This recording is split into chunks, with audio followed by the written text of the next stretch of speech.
Ang alingasaw ng usok, pawis, at kumukulong aspalto ng Maynila ang pabangong kinalakihan ni Sofia Reyes. Ito ang hangin na humuhulma sa kanyang baga, ang ingay na bumubuo sa tibok ng kanyang puso. Bawat dagundong ng jeep, bawat sigaw ng tindera, bawat tawa at alitan sa kantong iyon ng sampalok ay musika sa kanyang pandinig, isang pamilyar na himig ng kaguluhan na matagal na niyang tinanggap bilang sariling mundo. Huli ka, sigaw niya, ang boses ay halos malunod sa ingay ng trapiko. Napasubsob sa semento ang isang payat na lalaking maihawak na kupas na pitaka. Mabilis ang naging paggalaw ni Fia. Isang segundo lang, nakaposas na ang mga kamay ng lalaki sa likuran nito, ang mukha ay nakadapa sa maruming bangketa. Humihingal ang snatcher, pero si Fia, ni hindi man lang nagbago ang ritmong paghinga. Para sa kanya, isa lang itong ordinaryong Martes. Ang paghahabol ay nagsimula sa may palengke. Isang matandang babae ang sumigaw, at bago pa man makapagproseso ang mga tao sa paligid, ang katawan ni Fia ay kusa ng kumilos. Ang kanyang mga binti ay tila may sariling isip, humahabol sa anino ng magnanakaw sa masikip na eskinita, nilalagpasan ang mga naglalako ng isda, iniiwasan ang mga nagkakarga ng sako ng bigas, hanggang sa maabutan niya ito sa kahabaan ng abalang kalsada. Itinayo niya ang lalaki na ngayon ay nakayuko at nanginginig. Tinignan niya ito mula ulo hanggang paa, butas-butas na t-shirt, pudpod na tsinelas, at mga matang puno ng takot at desperasyon. Siguro ay hindi pa ito 20 anyos. Sa isang saglit, sa gitna ng usok at alikabok, nakita ni Fia ang sarili sa mga mata ng lalaki. Hindi ang pagiging pulis niya, kundi ang pagiging isang taong pagod na rin sa hirap. Nakita niya ang pamilyar na gutom, gutom sa pagkain, gutom sa oportunidad, gutom sa hustisya. Isang maikling kislap ng awa ang dumaan sa kanyang puso, kasing bilis ng paglaho nito. Pinalis niya ang emosyon. Sa trabahong ito, ang awa ay isang luho na hindi niya kayang bayaran. Sarge Fia, okay ka lang? Tanong ni Mang Berto, ang kanyang partner na mas matanda sa kanya, papalapit habang inaayos ang salamin sa mata.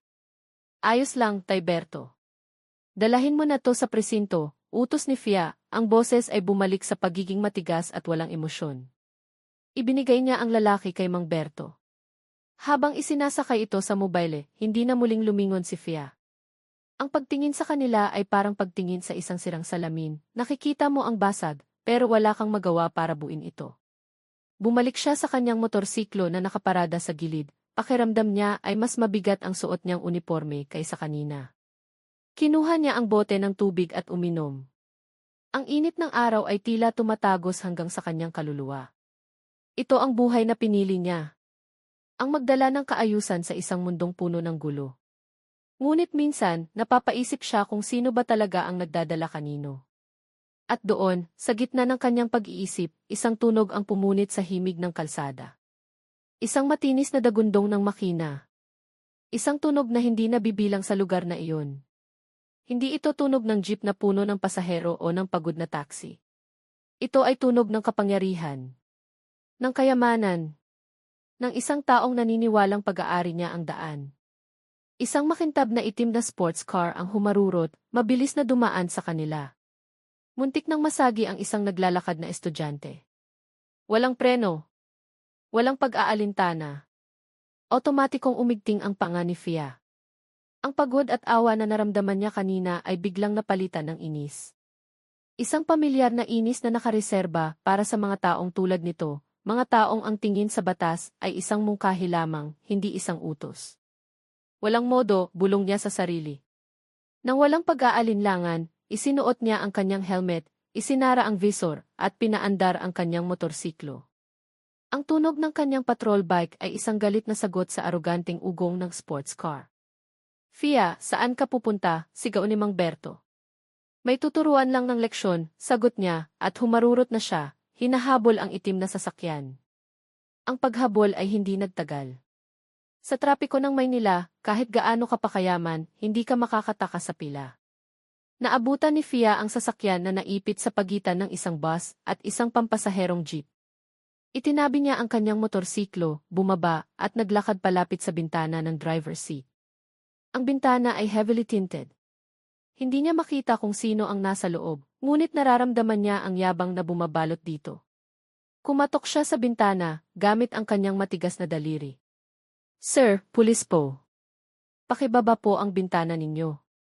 Dahan-dahan bumaba ang salamin. Isang malamig na hangin mula sa aircon ang humampas sa mukha ni Fia, kasama ng isang mamahaling pabango. At pagkatapos, nakita niya ang mukha ng driver. Isang lalaking nasa late 20s, nakasuot ng isang perpektong plansadong business suit.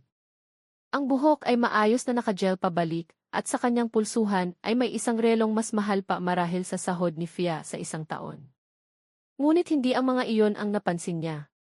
Kundi ang mga mata nito, mga matang puno ng pagkainip at bahagyang arogansya, na para bang ang paghinto sa kanya ni Fia ay ang pinakamalaking abala sa kanyang perpektong araw.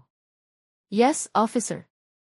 May problema ba? Tanong ng lalaki, ang boses ay kalmado ngunit may pahiwatig ng pagmamaliit. Hindi na tinag si Fia. Sir, alam niyo po ba kung gaano kayo kabilis magpatakbo kanina?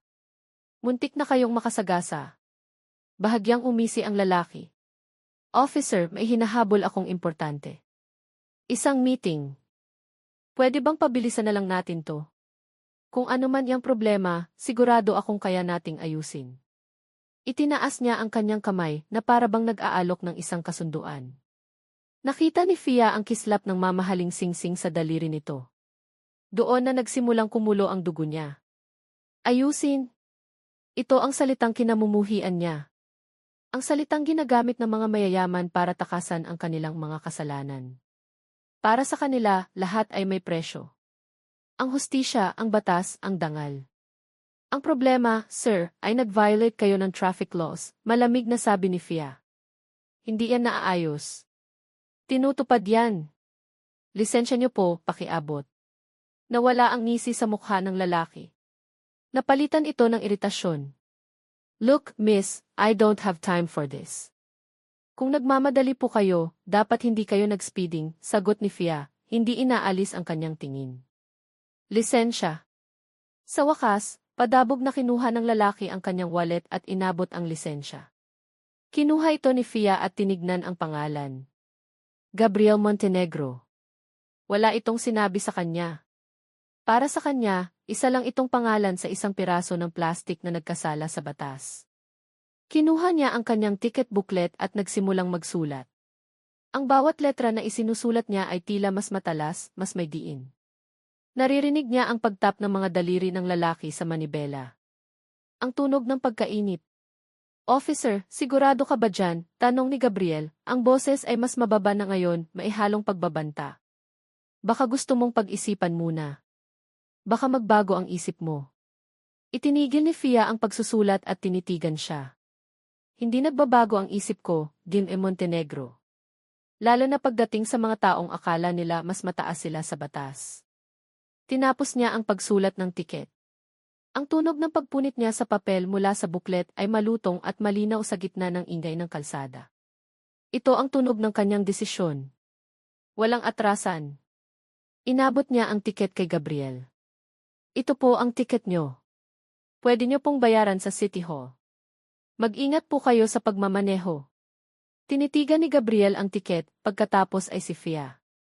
Isang tingin na puno ng hindi makapaniwalang pagkasuklam. Kinuha niya ang papel at walang sabi-sabing itinaas ang bintana. Ang malamig na hangin at mamahaling pabango ay biglang nawala. Ang natira na lang ay ang mainit at maruming hangin ng Maynila. Nang umandar na ang trapiko, muling humarurot ang itim na sasakyan, ang makina nito ay tila sumisigaw sa galit. Pinanood ito ni Fia hanggang sa maging isang maliit na tuldok na lang ito sa di kalayuan.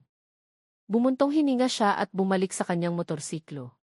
Doon, naghihintay si Mang Berto, may pag-aalala sa kanyang mukha. Fia, grabe ka naman doon, sabi nito. Alam mo ba kung sino iyon? Nagkibit balikat lang si Fia habang inaayos ang kanyang helmet. Sino? Isang mayabang na motorista lang na kailangan ng paalala. Umiling si Mang Berto, ang tingin ay nasa daan kung saan nawala ang sasakyan. Hindi lang yan basta motorista, Fia. Si Gabriel Montenegro yan. Hindi pa rin umimik si Fia. Ang pangalan ay wala pa ring epekto sa kanya. Ang nag-iisang anak at tagapagmana ni Don Ricardo Montenegro, pagpapatuloy ni Mang Berto, ang boses ay maihalong pagkamangha at takot. Ang may-ari ng Montenegro Corporation. Halos pag-aari nila ang kalahati ng mga gusali sa GIS. Sa pagkakataong iyon, natigilan si Fia. Montenegro. Ang pangalan ay tila isang malamig na kamay na biglang humawak sa kanyang bato. Tumingin siya sa direksyon kung saan nawala ang kotse, ang kanyang mga labi ay nakatikom sa isang manipis na linya. Pagkatapos ay mahina siyang napangisi. Isang ngising mapait. Mas maganda, bulong niya sa sarili, sapat lang para marinig niya. Para malaman niyang walang prinsipe dito sa kalsada ko. Isinuot niya ang kanyang helmet at sumakay sa motorsiklo. Ngunit habang pinaandar niya ito, sa ilalim ng kanyang uniforme at sa likod ng kanyang matapang na panlabas, may isang maliit at hindi inaasahang kaba ang nagsimulang tumubo sa kanyang dibdib. Isang pakiramdam na nagsasabing ang pagtatagpo nila sa araw na iyon ay hindi ang huli. Ito ay simula pa lamang. Ang pangalang Guy Montenegro ay isang korona na gawa sa ginto at salamin. Mabigat, makintab at sa bawat maling galaw, maaari kang masugatan. Para kay Gabriel Montenegro, ang koronang ito ay hindi niya pinili. Ipinatong ito sa kanyang ulo mula nang siya iisilang, at sa mga araw na tulad nito, nararamdaman niya ang bawat matulis na dulo nito na tumutusok sa kanyang ani. Isang traffic ticket, Gabriel. Ang boses ni Don Ricardo Montenegro ay kasing lamig ng marmol na sahig ng kanyang opisina. Umalingaw ito sa loob ng kwartong napapalibutan ng salamin, kung saan tanaw ang buong syudad ng Bonifacio Global City, isang kahariang gawa sa bakal, semento, at ambisyon na itinayo ng kanyang ama. Nakatayo si Gabo sa harap ng malaking mesa na gawa sa mahogany, pakiramdam niya ibumalik siya sa pagiging isang batang pinapagalitan. Hawak ng kanyang ama ang kapirasong papel na ibinigay sa kanya ng pulis kanina. Ang tiket. Isang maliit na piraso ng papel na sumisimbolo sa isang malaking kabiguan. It was nothing, Dad. Isang aberya lang sa daan, sagot ni Gabo, pilit na pinapakalma ang boses, ngunit alam niyang nababasa ng kanyang ama ang bawat pagkunot ng kanyang noo. Aberya, tumawa si Don Ricardo, isang tawang walang kagalakan, kasing tuyo ng mga papeles sa kanyang mesa.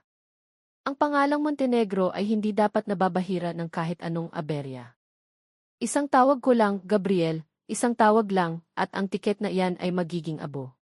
Ang pulis na yan ay malilipat sa pinakamalayong probinsya. Pero hindi iyan ang punto. Lumakad ang matanda palibot sa mesa, ang bawat hakbang ay may bigat ng otoridad. Ang mga sapatos nitong gawa sa Italianong katad ay hindi gumagawa ng ingay, ngunit ang presensya nito ay sapat na para punuin ang buong silid. Ang punto ay ang kawalan mo ng pag-iingat. Ang pagiging padalos-dalos mo. Paano mo pamamahalaan ang ₱1 bilyong korporasyon kung ang isang hamak na pulis sa kalsada ay kaya kang bigyan ng sakit ng ulo? Hindi umimik si Gabo. Ano pa ang sasabihin niya? Na ang pulis na iyon, isang babae na may mga matang kasing tigas ng bakal, ay hindi na tinag sa kanyang pangalan. Na sa isang saglit, naramdaman niya ang isang bagay na matagal na niyang hindi naramdaman, ang maging ordinaryo. Ang maging isang taong nagkamali lang na kailangang managot. Ang sabihin iyon ay parang pag-amin ng kahinaan, isang kasalanang hindi mapapatawad sa mundo ni Don Ricardo. Ang bagong hotel project sa Sampaloc, pag-iba ng usapan ng kanyang ama, na para bang tapos na ang usapan sa tiket. Gusto kong ikaw ang personal na tumutok doon. Tignan natin kung kaya mong patunayan ang sarili mo. Huminto ito sa harap niya, ang mga mata ay nanunuot. Huwag mo akong bibigin. Muli. Ang mga huling salita ay tila isang sampal na hindi dumapo sa kanyang pisngi, ngunit tumama ng diretso sa kanyang kaluluwa. Huwag mo akong bibigin. Muli. Ang bigat ng buong mundo ay muling bumagsak sa kanyang mga balikat. Tumango na lamang siya, isang halos hindi mapansing galaw, bago tumalikod at lumabas ng opisina. Ang marahang pagsara ng pinto ay hudyat ng kanyang pansamantalang paglaya.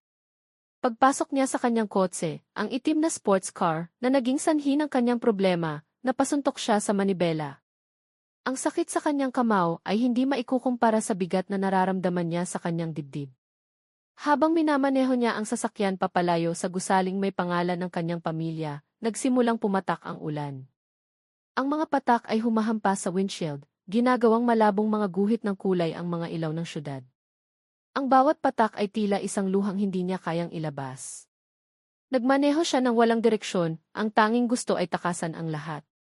Takasan ang pangalang Montenegro, ang mga inaasahan ng kanyang ama, ang malamig at malungkot na mundo ng yaman at kapangyarihan. Dinala siya ng kanyang mga gulong sa isang sulok ng Makati na bihirang puntahan ng mga tulad niya. Isang maliit at hindi kapansin-pansing pinto sa pagitan ng dalawang luma ng gusali. Walang pangalan. Walang karatula. Tanging isang mahinang ugong ng musika ang nagmumula sa loob. The Blue Note. Isang lihim na jazz bar na minsan lang niyang natuklasan. Ang kanyang kanlungan. Pumasok siya sa loob. Ang hangin ay amoy lumang kahoy, alak at usok ng sigarilyo. Ang ilaw ay madilim at sa entablado, isang lalaki ang naglalabas ng malungkot na himig mula sa kanyang saxophone. Umupo si Gabo sa pinakadulong bahagi ng bar counter, kung saan walang makakakilala sa kanya. Umorder siya ng isang baso ng whiskey at hinayaan ang sarili na malunod sa musika at sa dilim. At doon niya siya nakita. Sa kabilang dulo ng counter, isang babae ang nakaupong mag-isa. Nakatalikod ito sa kanya, ngunit kitang-kita niya ang refleksyon nito sa salamin sa likod ng mga bote ng alak. Nakasuot ito ng simpleng itim na blusa. Ang buhok nito ay nakapusod ng hindi maayos, may ilang hibla na nakalawit sa kanyang leg. Nakatingin ito sa kanyang baso na parabang iyon ang pinakamalalim na karagatan sa mundo. May lungkot sa kanyang mga balikat. Isang bigat na tila pamilyar kay Gabo. Ang parehong bigat na nagdala sa kanya rito ngayong gabi. Hindi niya alam kung bakit, ngunit dahan-dahan siyang tumayo at lumipat ng upuan, 2 silya ang layo mula sa babae. Mabigat yata ang gabi, sabi niya, ang boses ay mas mahina kaysa sa balak niya. Dahan-dahang lumingon ang babae. Sa madilim na ilaw ng bar, hindi niya maaninag ng mabuti ang mukha nito. Ngunit nakita niya ang kanyang mga matang may dalang kalungkutan na hindi maikukubli ng dilim. May bakas ng pagod, ng pagkabigo, ng isang bagay na mas malalim pa. Lahat naman ng gabi, mabigat, sagot ng babae, ang boses ay bahagyang paos. Nag-iiba lang ang dahilan. Umiti si Gabo, isang tunay na ngiti sa unang pagkakataon sa buong araw. Sa bagay, ano nang dahilan mo ngayong gabi? Tumingin ito sa kanya. Hustisya. Minsan, nakakapagod habulin. Lalo na kung ang kalaban mo, hindi mo kayang abutin. Tumingin ito sa baso ni Gabo. Ikaw? Ano nang dahilan mo? Pangalan, simpleng sagot niya. Nakakapagod dalhin, lalo na kung hindi naman talaga sayo. Isang katahimikan ang namagitan sa kanila, ngunit hindi ito isang awkward na katahimikan. Ito ay isang katahimikan ng pagkakaintindihan. 2 estranghero sa isang madilim na bar, nagbabahagi ng bigat ng kanilang mga mundo nang hindi man lang nalalaman ang pangalan ng isa't isa. Hindi nila pinag-usapan ang kanilang mga trabaho. Hindi nila tinanong ang kanilang mga pangalan. Ang pinag-usapan nila ay ang musika, ang pait ng alak, ang pakiramdam ng pag-iisa sa gitna ng isang magulong syudad. Nang tumila ang ulan at nagsimulang umunti ang tao sa bar, sabay silang tumayo. Sa labas, ang hangin ay malamig at malinis. Salamat sa pakikinig, sabi ng babae, nakatingin sa basang kalsada. Salamat sa pananatili, sagot niya. Isang taxi ang dumaan. Itinaas ng babae ang kanyang kamay, ngunit pinigilan siya ni Gabo. Wag na, sabi niya. Hahatid na kita. Hindi niya alam kung bakit niya sinabi iyon. Ngunit sa gabing iyon, ayaw niyang mag-isa. At sa tingin niya, ayaw din ng babae. Hindi ito tumanggi. Ang sumunod na mga oras ay malabo, isang panaginip na gawa sa ulan, jazz, at whiskey. Ang alam lang niya ay sa unang pagkakataon sa napakatagal na panahon, nakahanap siya ng kapayapaan sa piling ng isang tao. Isang kapayapaan na hindi kayang bilhin ng pera o ibigay ng kapangyarihan. Kinabukasan, nagising si Gabo sa sinag ng araw na tumatama sa kanyang mukha. Nasa isang hindi pamilyar na silid siya, isang hotel room. Napabangon siya. Maayos na ang kama sa kabilang bahagi. Walang tao. Ang naiwan na lang ay isang mahinang amoy ng pabango sa unan, isang amoy na hindi mamahalin, ngunit malinis at sariwa. At isang pakiramdam ng pangulila, kasing lawak ng walang taong bahagi ng kama. Tumayo siya at lumibot sa silid. Walang sulat. Walang bakas. Para siyang nanaginip. Isang magandang panaginip na biglang natapos. Napasabunot siya sa kanyang buhok, pilit na inaalala ang mukha ng babae. Ngunit tulad ng isang panaginip pagkagising mo, ang mga detalye ay malabo na, unti-unting nawawala. Ang tanging malinaw ay ang kanyang mga mata. Ang lalim ng lungkot sa mga iyon. At ang paraan ng pagtingin nito sa kanya, na para bang nakikita nito, hindi ang hindi ang Montenegro, kundi ang lalaking pagod na naghahanap ng kanlungan sa isang baso ng alak. Isang bagay ang pumitik sa loob niya, isang inis na hindi pamilyar. Inis sa sarili. Bakit hindi ko tinanong ang pangalan niya? Bakit hindi ko tinitigan ng maigi ang kanyang mukha? Sa kanilang pag-uusap, ang mahalaga lang ay ang sandaling iyon, ang kanilang pagtakas. Ngayon, ang sandaling iyon ay naglaho na, at ang natira ay ang pagsisisi. Dinampot niya ang kanyang cellphone mula sa bedside table. 8:00 na ng umaga. May 5 missed calls siya mula sa kanyang sekretarya, at isang maikling text message mula sa kanyang ama, Sampaloc. 1-0 am don't be late. Napabuntong hininga siya. Ang realidad ay mabilis siyang hinahabol pabalik. Ang koronang Montenegro ay muling bumabalik sa kanyang ulo, mas mabigat, mas malamig. Bago umalis, nilapitan niya ang bintana at tiningnan ang syudad sa ibaba. Ang mga sasakyan ay parang mga langgam, bawat isa ay may sariling destinasyon. Saan kaya sa libo-libong taong iyon naroroon ang babaeng may malungkot na mga mata? Marahil ay bumalik na rin ito sa sarili niyang mundo, sa sarili niyang mga problema. Marahil ay kinalimutan na rin siya nito, tulad ng isang panaginip na madaling iwaksi. Ngunit para kay Gabo, hindi ito ganoon kadali. Hindi niya alam ang pangalan niya. Hindi niya alam kung saan siya hahanapin. Napaupo siya sa gilid ng kama, ang pakiramdam ng pag-iisa ay mas matindi pa kaysa dati. Sino ka?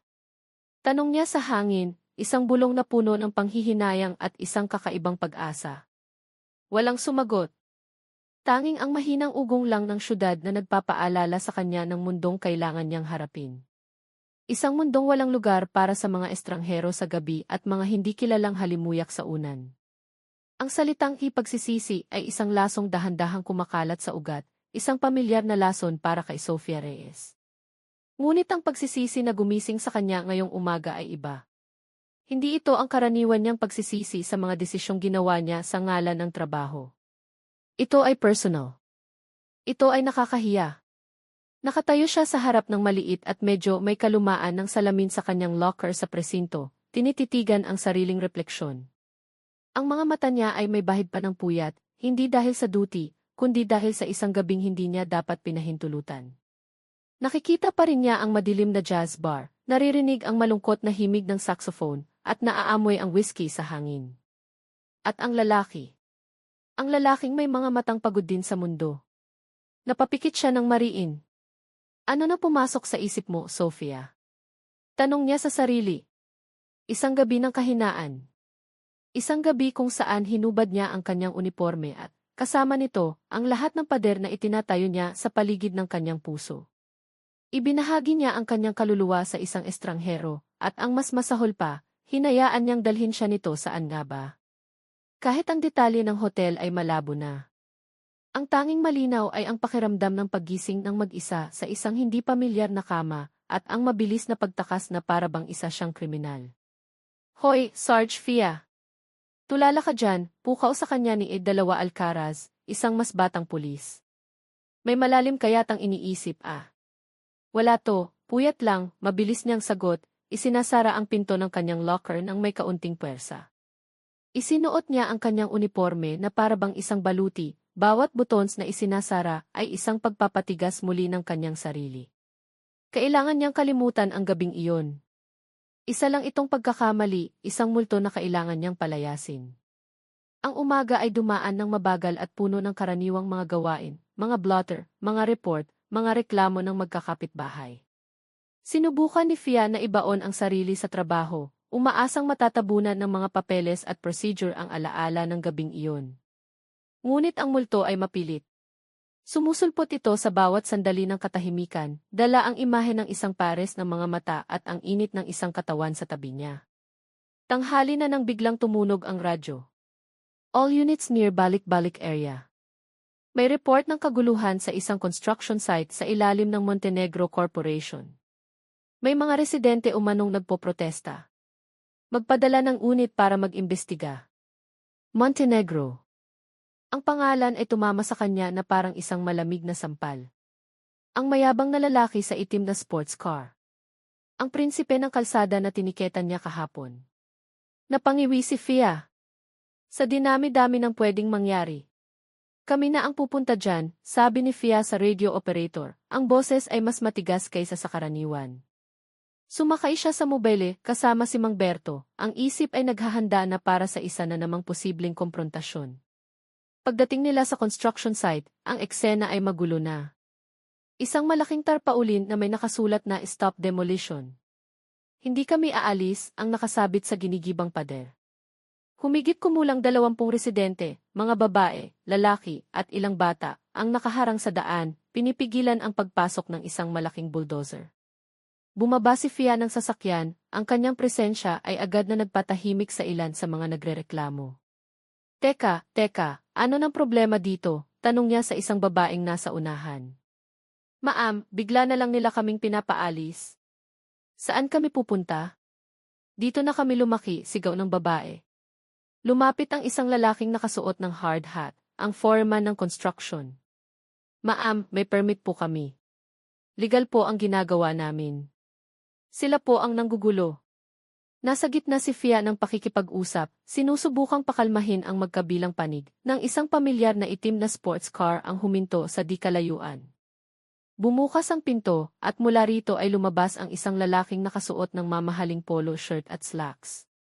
Si Gabriel Montenegro. Ngunit hindi siya ang lalaking nakita niya kahapon. Ang aroganting tingin ay napalitan ng bakas ng puyat. Ang perpektong ayos na buhok ay bahagyang magulo. May pagod sa kanyang mukha. At pagkatapos, bumaling ito sa direksyon niya. Ang mga mata nila ay nagtagpo sa gitna ng kaguluhan. Tumigil ang mundo ni Fia. Ang lalaking iyon. Ang lalaking nakasagutan niya sa kalsada. Ang may-ari ng construction site na ito. At ang lalaking kasama niya kagabi. Ang pagkilala ay parang isang kidlat na tumama sa kanilang dalawa. Nakita ni Fia ang pagbabago sa mukha ni Gabo, mula sa pagod, naging pagtataka, at pagkatapos ay isang dahan-dahang pagkaunawa na halos nakakatawa sa trahedya nito. Ang mga labi nito ay bahagyang bumuka, na para bang may sasabihin ngunit walang salitang lumalabas. Para kay Fia, ang hangin ay biglang naubos mula sa kanyang baga. Ang dugo ay umakyat sa kanyang mukha, isang nakakapasong init ng hiya at gulat. Ang lalaking tinakasan niya sa hotel room kaninang umaga. Ang estrangherong pinagkatiwalaan niya ng kanyang mga sikreto. At ang mayabang na heredero na kinamumuhian niya. Iisa lang pala sila. Ang lahat ng ingay sa paligid, ang sigawan ng mga residente, ang ugong ng makinarya, ay biglang nawala. Ang tanging naririnig niya ay ang malakas na kabog ng kanyang dibdib. Lumakad si Gabo palapit sa kanya, ang mga mata ay hindi inaalis sa kanya, ang ekspresyon ay pinaghalong gulat at isang bagay na hindi niya mabasa.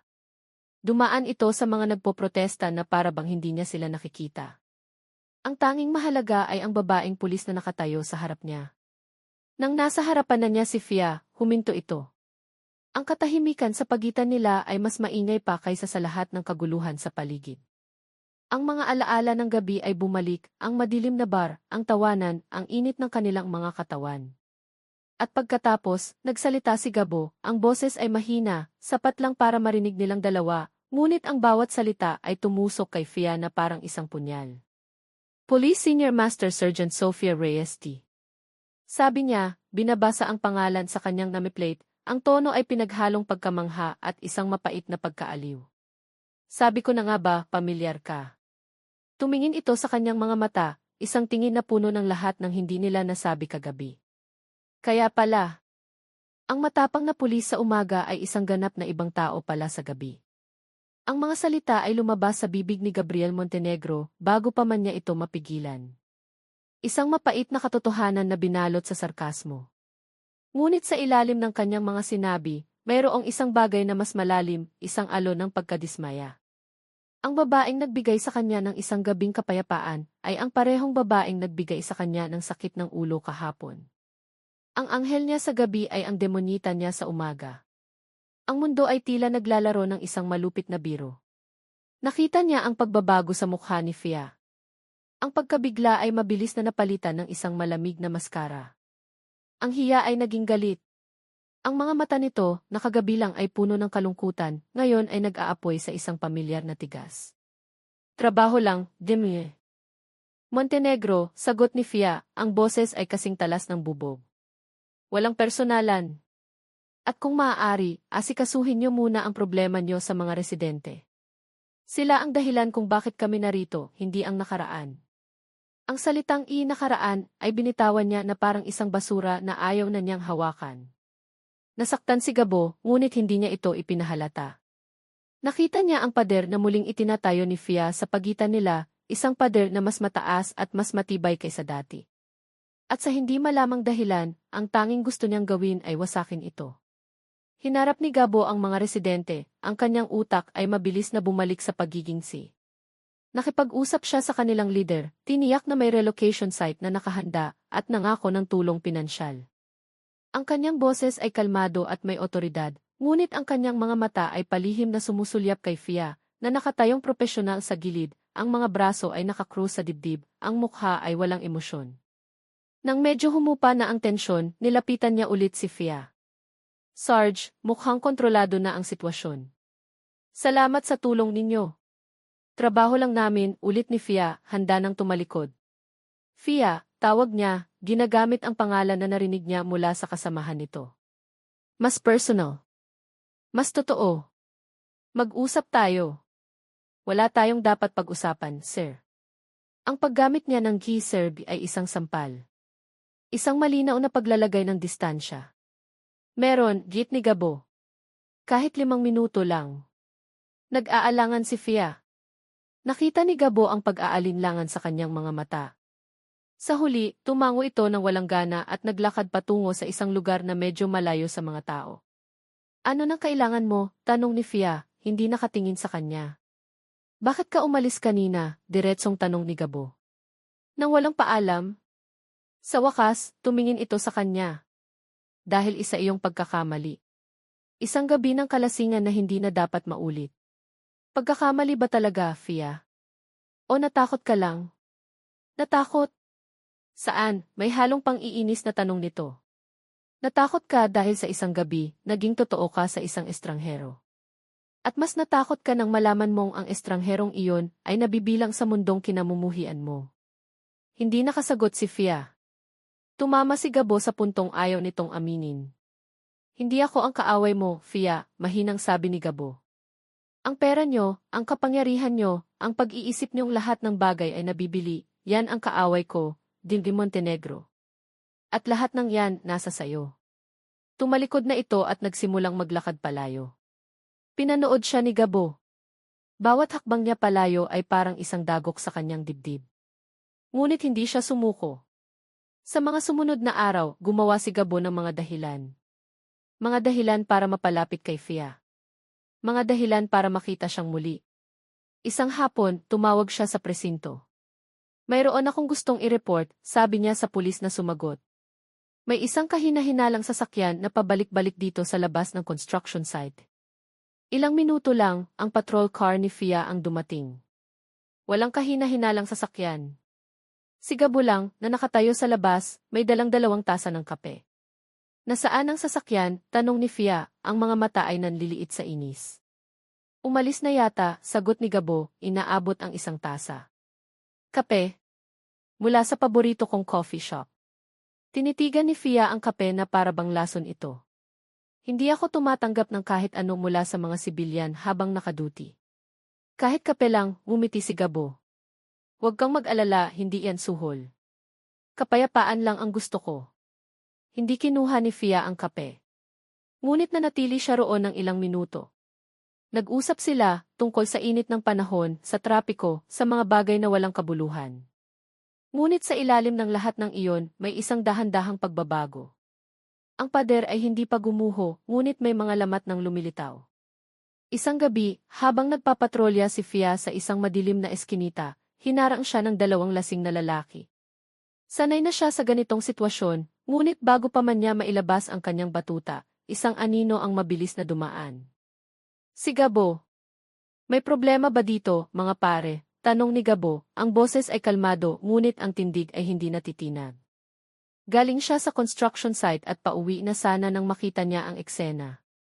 Nang makita ng mga lasing ang mamahaling damit at ang kumpiyansa ni Gabo, umatras sila at umalis. Humarap si Gabo kay Fia. Okay ka lang? Okay lang ako. Kaya ko ang sarili ko, matigas na sagot ni Fia, ngunit may bakas ng gulat sa kanyang boses. Alam ko, sabi ni Gabo.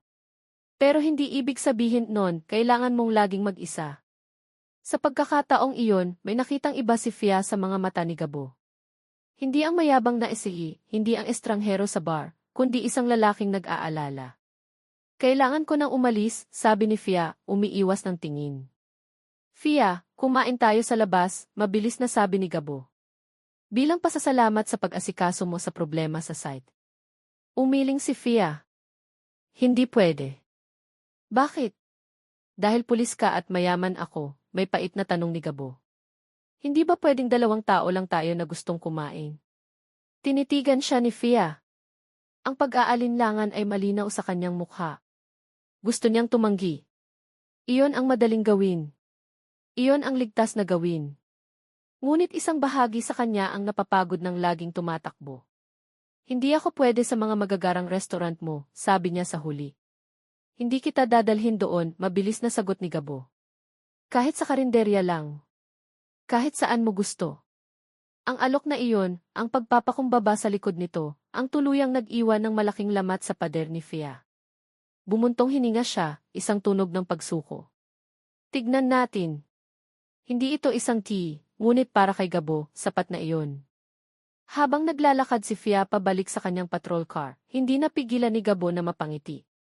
Alam kong galit ka sa mga taong tulad ko, Fia, bulong niya sa sarili habang pinapanood itong maglaho sa dilim. Pero bibigyan kita ng dahilan para magbago ang isip mo. Kahit isa-isang piraso kong gibain ang mga pader na yan. May mga araw na nararamdaman ni Sofia Reyes na ang mga pader na matagal niyang itinayo ay unti-unti nang gumuho, at ang mas nakakatakot, hindi niya alam kung gusto niya ba itong pigilan. Ang bawat pagtawag ni Gabo, bawat pagdadala niya ng kape, bawat aksidenteng ipagkikita nila malapit sa presinto, lahat ay parang maliliit na martilyong pumupukpok sa kanyang depensa. Nagsimula siyang humiti sa mga text message nito. Nagsimula siyang hanapin ang presensya nito sa construction site. Nagsimula siyang maniwala sa kabila ng lahat ng sinasabi ng kanyang isip na marahil iba si Gabo. Na marahil ang lalaking nakilala niya sa bar ay ang totoong siya at ang mayabang na SE ay isang maskara lamang tulad ng kanyang uniforme. Isang hapon, habang abala siya sa pag-aayos ng mga papeles sa kanyang mesa, may isang anino na tumabon sa kanyang liwanag. Inangat niya ang kanyang tingin, inaasahan na isa lamang itong ordinaryong sibilyan na may reklamo. Ngunit ang babaeng nakatayo sa harap niya ay malayo sa pagiging ordinaryo. Nakasuot ito ng isang puting-puting Chanel dress na tila hindi nababagay sa magulo at maalikabok na presinto. Ang buhok nito ay perpektong bagsak sa kanyang mga balikat, at ang kanyang mga kuko ay kulay dugo. Sa kanyang braso ay nakasabit ang isang Birkin bag na mas mahal pa marahil sa isang taong sahod ni Fia. Ang babae ay larawan ng yaman, ganda, at isang kumpiyansang halos nakakainsulto. Excuse me, sabi ng babae, ang boses ay matamis ngunit may himig ng pagmamataas. I'm looking for the Sergeant Sofia Reyes. Binigkas nito ang pangalan ni Fia na para bang isang kakaibang salita na ngayon lang niya narinig. Ako nga, sagot ni Fia, itinayo ang sarili ng mas tuwid. Ano nang maitutulong ko sa'yo? Umiti ang babae, isang perpektong ngiti na hindi umabot sa kanyang mga mata. Ako si Katrina Sandoval. I'm a close friend of Gabo. Gabriel Montenegro. Binigkas nito ang pangalang kay Gabo na may kasamang intimasya, isang pag-aari. Tumahimik ang paligid ng mesa ni Fia. Si Mang Berto, na nagkakape sa di kalayuan, ay biglang napatigil. Ang pangalang Katrina Sandoval ay pamilyar sa sinumang nagbabasa ng society pages. Anak ng isang shipping magnate. Ang babaeng matagal nang nababalitang mapapangasawa ni Gabriel Montenegro. Ang perpektong reyna para sa perpektong prinsipe. Okay, sabi ni Fia, pilit na pinapanatili ang kanyang propesyonal na tono, kahit na may isang malamig na bagay na gumapang sa kanyang sikmura. Ano po ang kinalaman ko doon?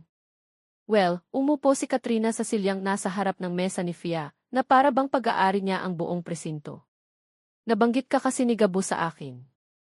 Ang matapang na pulis na tumulong sa kanya sa problema sa construction site. I just wanted to personally thank you. Ang mga salita ay magalang, ngunit ang tingin ni Katrina ay mapanuri. Tinitignan nito si Fia mula ulo hanggang paa, ang kanyang simpleng uniforme, ang kanyang buhok na nakapusod, ang kanyang mga kamay na walang alahas. Isang tingin na nagsasabing, ikaw. Ikaw ang pinagkakaabalahan niya. Trabaho lang namin yon, ma'am, sagot ni Fia. Of course, tumawa si Katrina. Pero alam mo na, si Gabo. Masyado siyang mabait. He feels indebted to you. Kaya nga siguro lagi kanyang dinadalhan ng kape. He even told me about that cute little carinderia he wants to take you to. Nakakatuwa, di ba? Para siyang batang naglalaro sa labas ng kanyang palasyo. Bawat salita ni Katrina ay isang patalim na dahan-dahang ibinabaon sa puso ni Fia. Laro. Iyon lang pala ang tingin nila sa lahat ng ito. Isang laro para sa isang mayamang lalaking nababagot. Ang lahat ng pag-aalinlangan na sinubukan niyang ibaon ay muling nabuhay, mas malakas, mas matindi. Si Gabo ay may gininto ang puso, pagpapatuloy ni Katrina, pero minsan nalilito siya. He gets fascinated with things that are different. Bago. Pero sa huli, umuuwi pa rin siya sa kung saan siya talaga nababagay. Sa pamilyar. Sa nakasanayan. Malinaw ang mensahe. Ako ang pamilyar. Ako ang nakasanayan. Ikaw. Isa ka lang bagong laruan. Ma'am Sandoval, nagsimulang magsalita si Fia, ngunit pinutol siya ni Katrina. Anyway, tumayo ito, inaayos ang kanyang perpektong damit. I just came inside to say thank you. At para na rin siguro magbigay ng babala. Ang ngiti sa labi ni Katrina ay nawala, napalitan ng isang malamig na tingin. Huwag kang umasa, Sergeant Reyes. Baka masaktan ka lang. Hindi na hinintay ni Katrina ang sagot ni Fia.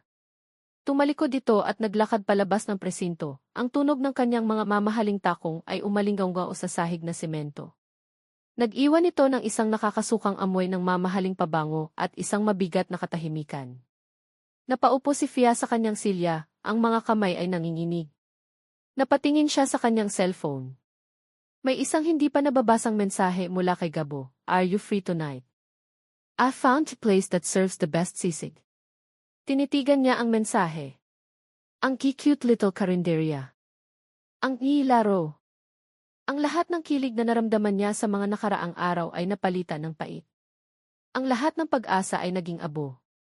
Si Katrina ang katotohanan. Siya ang realidad ng mundo ni Gabo. At si Fia.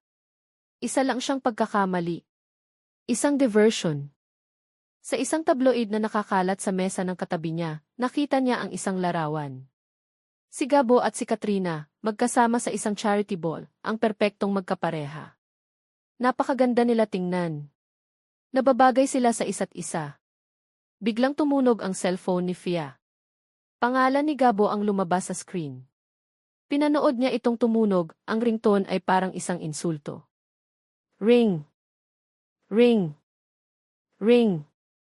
Hindi niya ito sinagot. Sa halip, pinatay niya ang tawag at idinikit ang kanyang daliri sa delete button sa mensahe nito. Sa labas, nagsimulang umambon.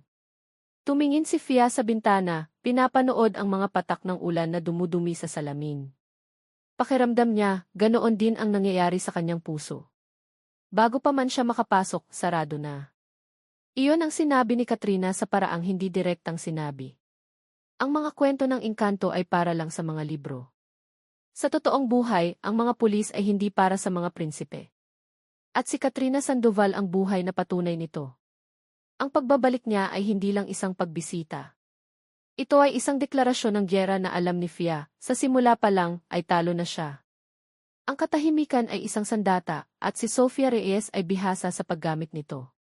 Sa nagdaang 3 araw, naramdaman ni Gabriel Montenegro ang talim ng katahimikang iyon. Bawat hindi sinasagot na tawag, bawat mensaheng hindi binubuksan, bawat pag-iwas niya kapag napapadaan siya sa presinto, lahat ay parang maliliit na hiwa sa kumpiyansang sinusubukan niyang buuin. May nangyari. Iyon ang sigurado niya. Ang biglaang pagbabago, ang muling pagtayo ng pader na mas mataas pa kaysa dati, ay hindi basta-basta. Hindi siya naniniwalang isang umaga ay nagising na lang si Fia at nagpa siyang ayaw na sa kanya. Ang koneksyon nila, kahit gaano pa kaikli, ay masyadong totoo para maging ganoon lang. Sinubukan niyang alamin kung ano ang nagbago. Tinanong niya ang sarili, ano ang huli naming pag-uusap? Ang alok na kumain sa labas. Ano ang nangyari pagkatapos nun? Katahimikan. Napahawak siya sa kanyang sentido habang nakaupo sa loob ng kanyang opisina. Ang mga numero sa computer screen ay lumalabo. Ang isip niya ay nasa isang lugar lang, sa isang babaeng pulis na may mga matang kayang maging kasing tigas ng bakal at kasing lambot ng ulan. Sir, pinapatawag po kayo ni Don Ricardo, sabi ng kanyang sekretarya sa intercom. Tell him I'll be there, sagot niya, ngunit wala siyang balak pumunta. Pagod na siyang maging tuta. Ngayong araw, may iba siyang gagawin. Isang bagay na hindi inaasahan. Isang bagay na hindi galing sa playbook ng mga Montenegro. May naaalala siyang sinabi ni Mang Berto, ang partner ni Fia, noong minsan silang nagkausap. Tungkol sa isang maliit na tipintura at palarod project na inoorganisa ni Fia para sa mga bata sa komunidad nila tuwing Sabado. Isang ideya ang nabuo sa kanyang isip. Isang ideya na medyo nakakabaliw, medyo desperado. Kung ayaw ni Fia na pumasok sa mundo niya, siya ang pupunta sa mundo nito. Sabado. Tanghali. Ang init ng araw ay nakakapasong dumadampi sa balat. Ipinark ni Gabo ang kanyang sasakyan sa isang eskinita na medyo malayo sa isang maliit at bukas na basketball court. Ang tanawin ay ibang-iba sa nakasanayan niyang mga high-rise buildings at malalamig na boardrooms. Dito, ang mga bahay ay dikit-dikit, ang mga sampayan ay puno ng makukulay na damit, at ang hangin ay puno ng sigawan ng mga bata at amoy ng nilulutong pagkain. Sa gitna ng lahat ng ito, nakita niya si Fia. Nakatayo siya sa gitna ng court, nakasuot ng simpleng puting t-shirt at kupas na maong. Ang buhok niya ay nakatali sa isang magulong ponytail. Walang bakas ng pagiging pulis. Walang bakas ng pagiging estranghera sa bar. Ang nakikita niya ay isang babaeng tumatawa habang binibigyan ng juice ang isang maliit na bata. Ang tawa niya ay musika na ngayon lang narinig ni Gabo. Ang ngiti niya ay mas maliwanag pa sa araw. Sa sandaling iyon, hindi siya si Sergeant Reyes. Siya lang si Fia. At mas lalo siyang gumanda sa kanyang paningin. Dahan-dahan siyang naglakad palapit. Habang papalapit siya, unti-unting napapansin ng mga tao ang kanyang presensya. Isang lalaking nakasuot ng malinis na Lacoste shirt at designer jeans sa gitna ng kanilang munting selebrasyon. Tumigil ang tawanan. Lahat ng mata ay napunta sa kanya. At pagkatapos, nakita siya ni Fia. Ang ngiti sa labi nito ay agad na naglaho, na para bang isang kandilang hinipan ng malakas na hangin. Ang mga balikat nito ay tumuwid. Ang pader ay muling tumayo. Anong ginagawa mo dito? Tanong ni Fia nang makalapit siya. Ang boses ay mahina ngunit puno ng pagbabanta. Narinig kong may event dito, sagot ni Gabo, pilit na ngumingiti. Naisip kong baka kailangan nyo ng tulong. Hindi namin kailangan ng tulong mo, Dim Montenegro. Lalo na ng tulong na may kasamang kamera, sabi nito, ang mga mata ay naghahanap ng mga posibleng media na kasama niya. Wala akong dalang kamera, sabi ni Gabo. Ako lang. Tinitigan siya ni Fia, ang mga mata ay puno ng pagdududa. Sa gilid ng court, may isang mahabang pader na pinipinturahan ng mga bata ng isang makulay na mural. Kumuha si Gabo ng isang paintbrush mula sa isang lata. Hindi na siya naghintay ng imbitasyon. Itinupi niya ang manggas ng kanyang mamahaling polo shirt at nagsimulang tumulong sa pagpipinta. Naramdaman niya ang mga matang nakatingin sa kanya. Ang mga bata ay nagbubulungan. Si Fia ay nakatayo lang doon, hindi makapaniwala. Si Gabo, na hindi pa nakakahawak ng paintbrush sa buong buhay niya, ay sinubukang kulayan ang isang bahagi ng araw sa pader. Ang kanyang mga guhit ay hindi pantay. May pintura na tumalsik sa kanyang mukha at sa kanyang damit. Ngunit hindi siya tumigil. Isang maliit na batang lalaki ang lumapit sa kanya. Kuya, mali yung kulay ng araw mo. Dapat dilaw, hindi orange. Ngumiti si Gabo. Ah, ganun ba? Sige, tulungan mo ako. Maya-maya lang, napapalibutan na siya ng mga bata. Lahat ay gustong magturo sa kuyang may magandang kotse. Ang tensyon sa hangin ay unti-unting nawala, napalitan ng tawanan. Mula sa di kalayuan, pinapanood sila ni Fia, isang komplikadong emosyon ang mababasa sa kanyang mukha. Sa gitna ng pagpipinta, aksidenteng nasagi ni Fia ang isang nakausling pako sa pader. Aray, mahinang daing niya. Mabilis pa sa 4:00, nasa tabi na niya si Gabo. Anong nangyari? May maliit na hiwa sa palad ni Fia, dumudugo ng bahagya. Wala to, galos lang. Hindi. Maupo ka. Hinila siya ni Gabo papunta sa isang bangko. Kinuha niya ang first aid kit mula sa kanyang kotse, isang bagay na laging naroon para sa emergency. Dahan-dahan niyang hinawakan ang kamay ni Fia. Ang balat nito ay magaspang sa ilang parte, bunga ng kanyang trabaho, ngunit para kay Gabo, ito ang pinakamagandang kamay na nahawakan niya. Kumuha siya ng bulak na may alkohol. Medyo mahap dito. Nang idampi niya ang bulak, napapikit si Fia. Ngunit hindi dahil sa hapdi, kundi dahil sa kuryenteng dumaloy mula sa kamay ni Gabo papunta sa buong katawan niya. Ang pag-aalaga sa kilos nito, ang lambot ng kanyang mga daliri, ang intensidad sa kanyang mga mata habang ginagamot ang maliit na sugat, lahat ay sumisigaw ng isang bagay na matagal na niyang itinatanggi. Nang matapos niyang lagyan ng band-aid, hindi agad binitawan ni Gabo ang kamay niya. Fia, please. Huwag mo akong itulak palayo. Hindi sumagot si Fia, ngunit hindi rin niya binawi ang kanyang kamay. Gabi na nang matapos ang lahat. Ang mga bata ay nagsiwian na. Ang mga ilaw sa poste ay nagsimula ng bumukas. Pagod na si Fia, ngunit may isang kakaibang saya sa kanyang puso. Salamat sa tulong mo kanina, sabi niya kay Gabo, na tahimik na nag-aayos ng mga natirang gamit. Walang anuman, sagot nito. Pwede ba tayong maglakad saglit? Nag-alinlangan si Fia, ngunit sa huli ay tumango. Naglakad sila patungo sa isang maliit na tulay na tumatawid sa isang ilog sa gilid ng komunidad. Mula roon, tanaw ang mga nagkikislapang ilaw ng mga gusali sa malayo, ang mundo ni Gabo. Bakit ka umiiwas? Tanong ni Gabo, sinira ang katahimikan. Gabo di. Dahil ba kay Katrina? Natigilan si Fia. Nagpunta siya sa presinto. Napabuntong hininga si Gabo. Alam ko. Sinabi niya sa akin. At kung ano man ang sinabi niya sa'yo, Fia, pakiusap, huwag kang maniwala. Sinabi niyang laro lang to para sa'yo. Nasa huli, sa kanya ka pa rin uwi. Humarap si Gabo sa kanya, ang mga mata ay puno ng sinseridad. Si Katrina ay bahagi ng nakaraan na hindi ko pinili. Isang business arrangement ng mga pamilya natin na matagal ko nang tinapos. Bumalik siya, pero wala na siyang babalikan. Hinawakan niya ang dalawang kamay ni Fia. Hindi ito laro, Fia. Kailanman, hindi ito naging laro. Mula noong gabi sa bar, hanggang ngayon, ikaw ang pinakatotoong bagay na nangyari sa buhay ko sa loob ng maraming taon. Natatakot ako, Fia. Natatakot ako na baka mawala ka dahil sa mga kasinungalingan ng ibang tao.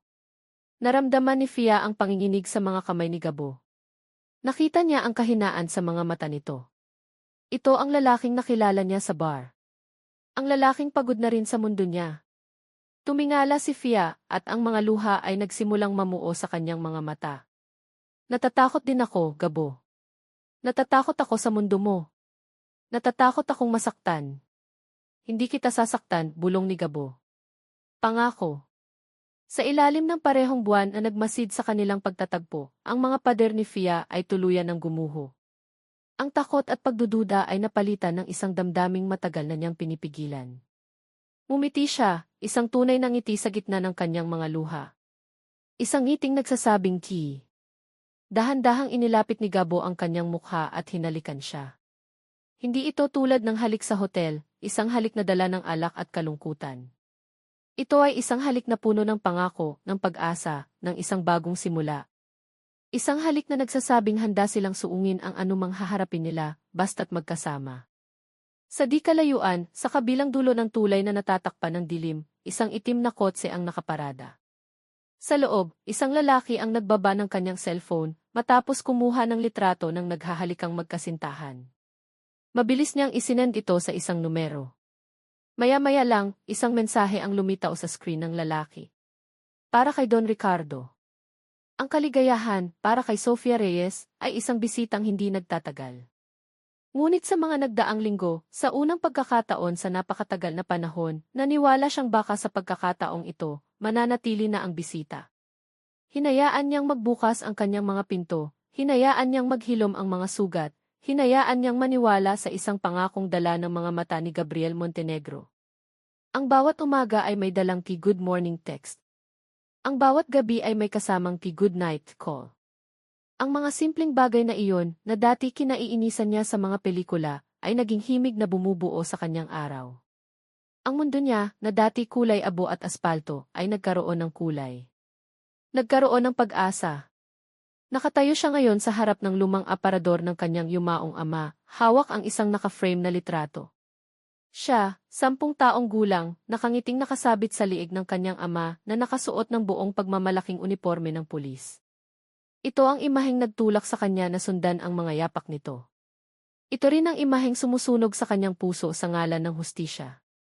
Itay, bulong niya sa hangin kung nandito ka lang. Siguro magugustuhan mo siya. Isang mapait na ngiti ang sumilay sa kanyang labi. Kahit sa gitna ng kaligayahan, ang anino ng nakaraan ay laging naroon.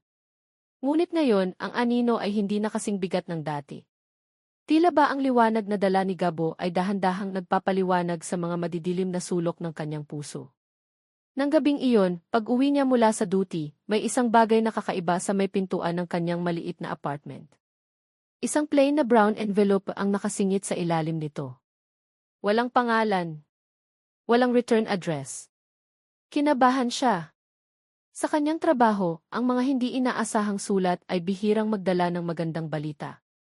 Dahan-dahan niya itong pinulot, ang kanyang mga pandama ay biglang naging alerto.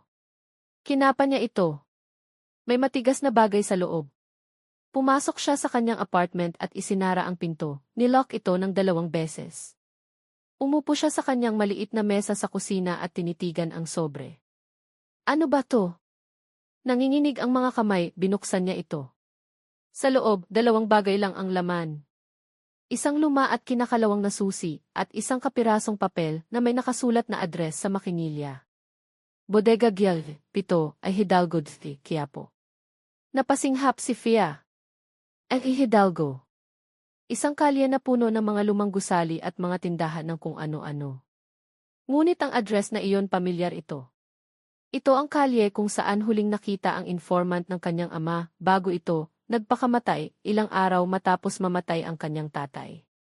Isang malamig na kaba ang gumapang sa kanyang likod. Sino ang nagpadala nito? Bakit ngayon pa? Tiningnan niya ang kanyang cellphone, gustong-gusto niyang tawagan si Gabo. Gusto niyang marinig ang boses nito para pakalmahin siya. Ngunit may pumigil sa kanya. Ito ay laban niya. Ito ay tungkol sa kanyang ama. Isang laban na sinimulan niya ng mag-isa, at kailangan niyang tapusin ng mag-isa. Kinagabihan, hindi siya mapakali. Ang susi at ang address ay tila tumatawag sa kanya. Sa huli, hindi na niya natiis. Kailangan niyang malaman. Nagpalit siya ng itim na damit, isinukbit ang kanyang service firearm sa tagiliran, at tahimik na umalis ng kanyang apartment. Ang Quiapo sa gabi ay ibang mundo.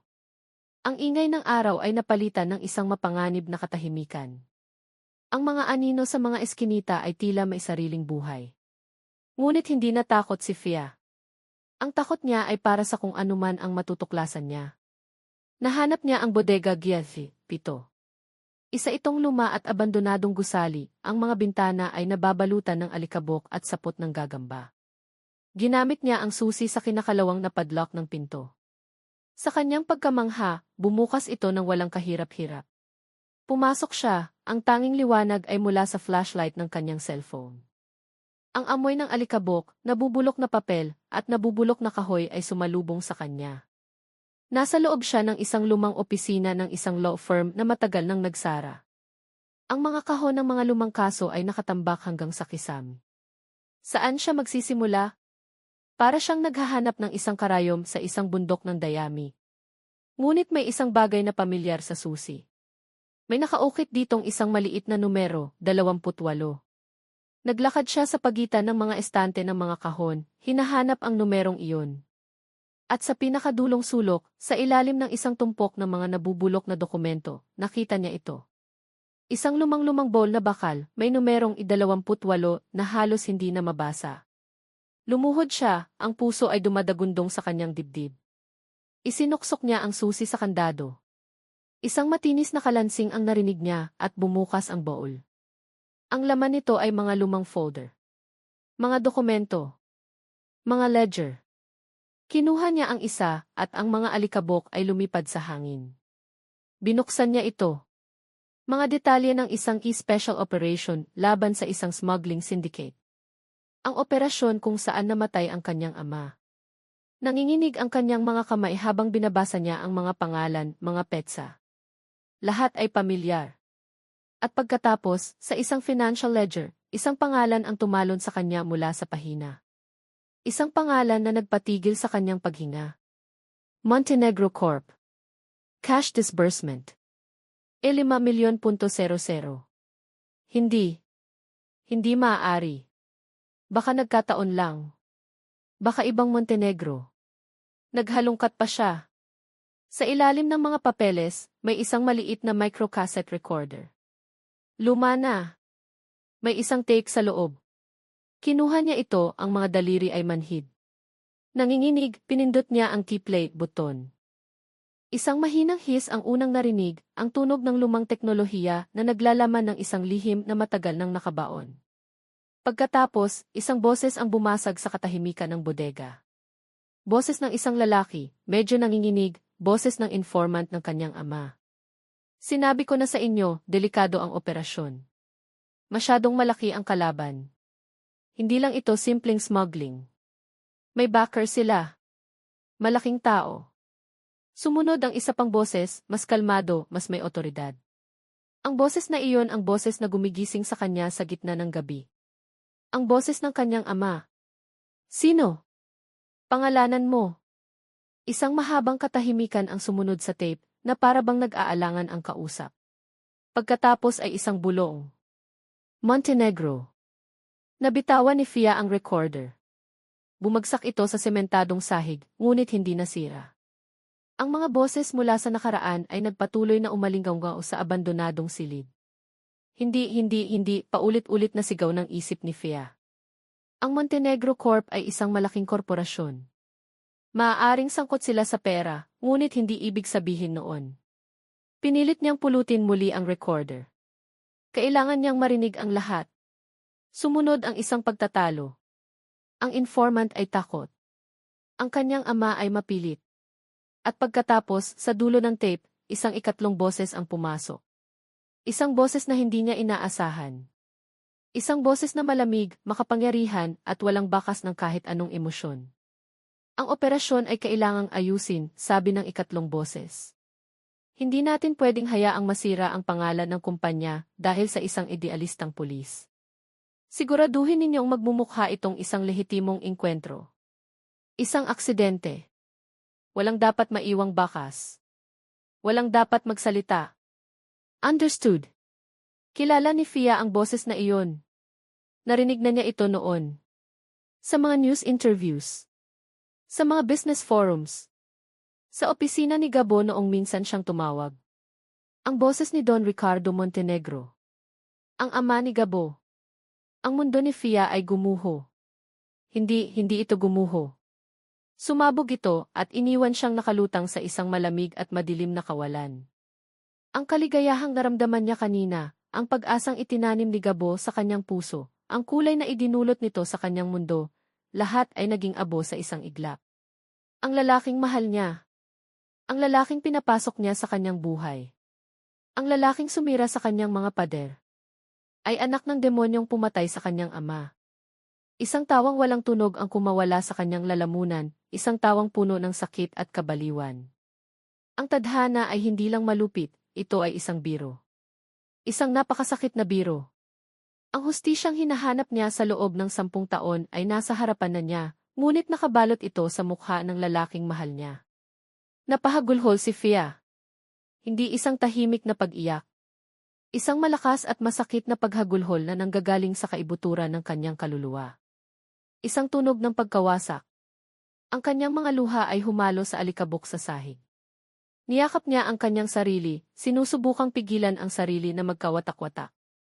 Ang pag-ibig laban sa tungkulin. Ang puso laban sa dugo. Sa sandaling iyon, alam na niya. Hindi sila pwedeng magsama. Ang kanilang pag-ibig ay isinilang mula sa isang kasinungalingan at diniligan ng dugo ng kanyang ama. Walang paraan para maging masaya sila. Ang bawat halik, bawat yakap, bawat pagngiti ni Gabo ay magiging isang paalala ng krimen na bumuo sa yaman ng kanilang pamilya. Isang paalala ng buhay na kinuha mula sa kanya. Tumayo siya, ang mga binti ay nanginginig. Pinunasan niya ang kanyang mga luha gamit ang likod ng kanyang kamay. Ang kalungkutan ay napalitan ng isang malamig at matigas na determinasyon. Ang Fia na umibig kay Gabo ay namatay sa loob ng bodegang iyon. Ang ipinanganak muli ay si Sergeant Reyes, ang anak na babae ni Captain Antonio Reyes. Ang anak na maniningil ng utang. Kinuha niya ang tape recorder at ang ledger. Ito na ang kanyang ebidensya. Ito na ang kanyang sandata.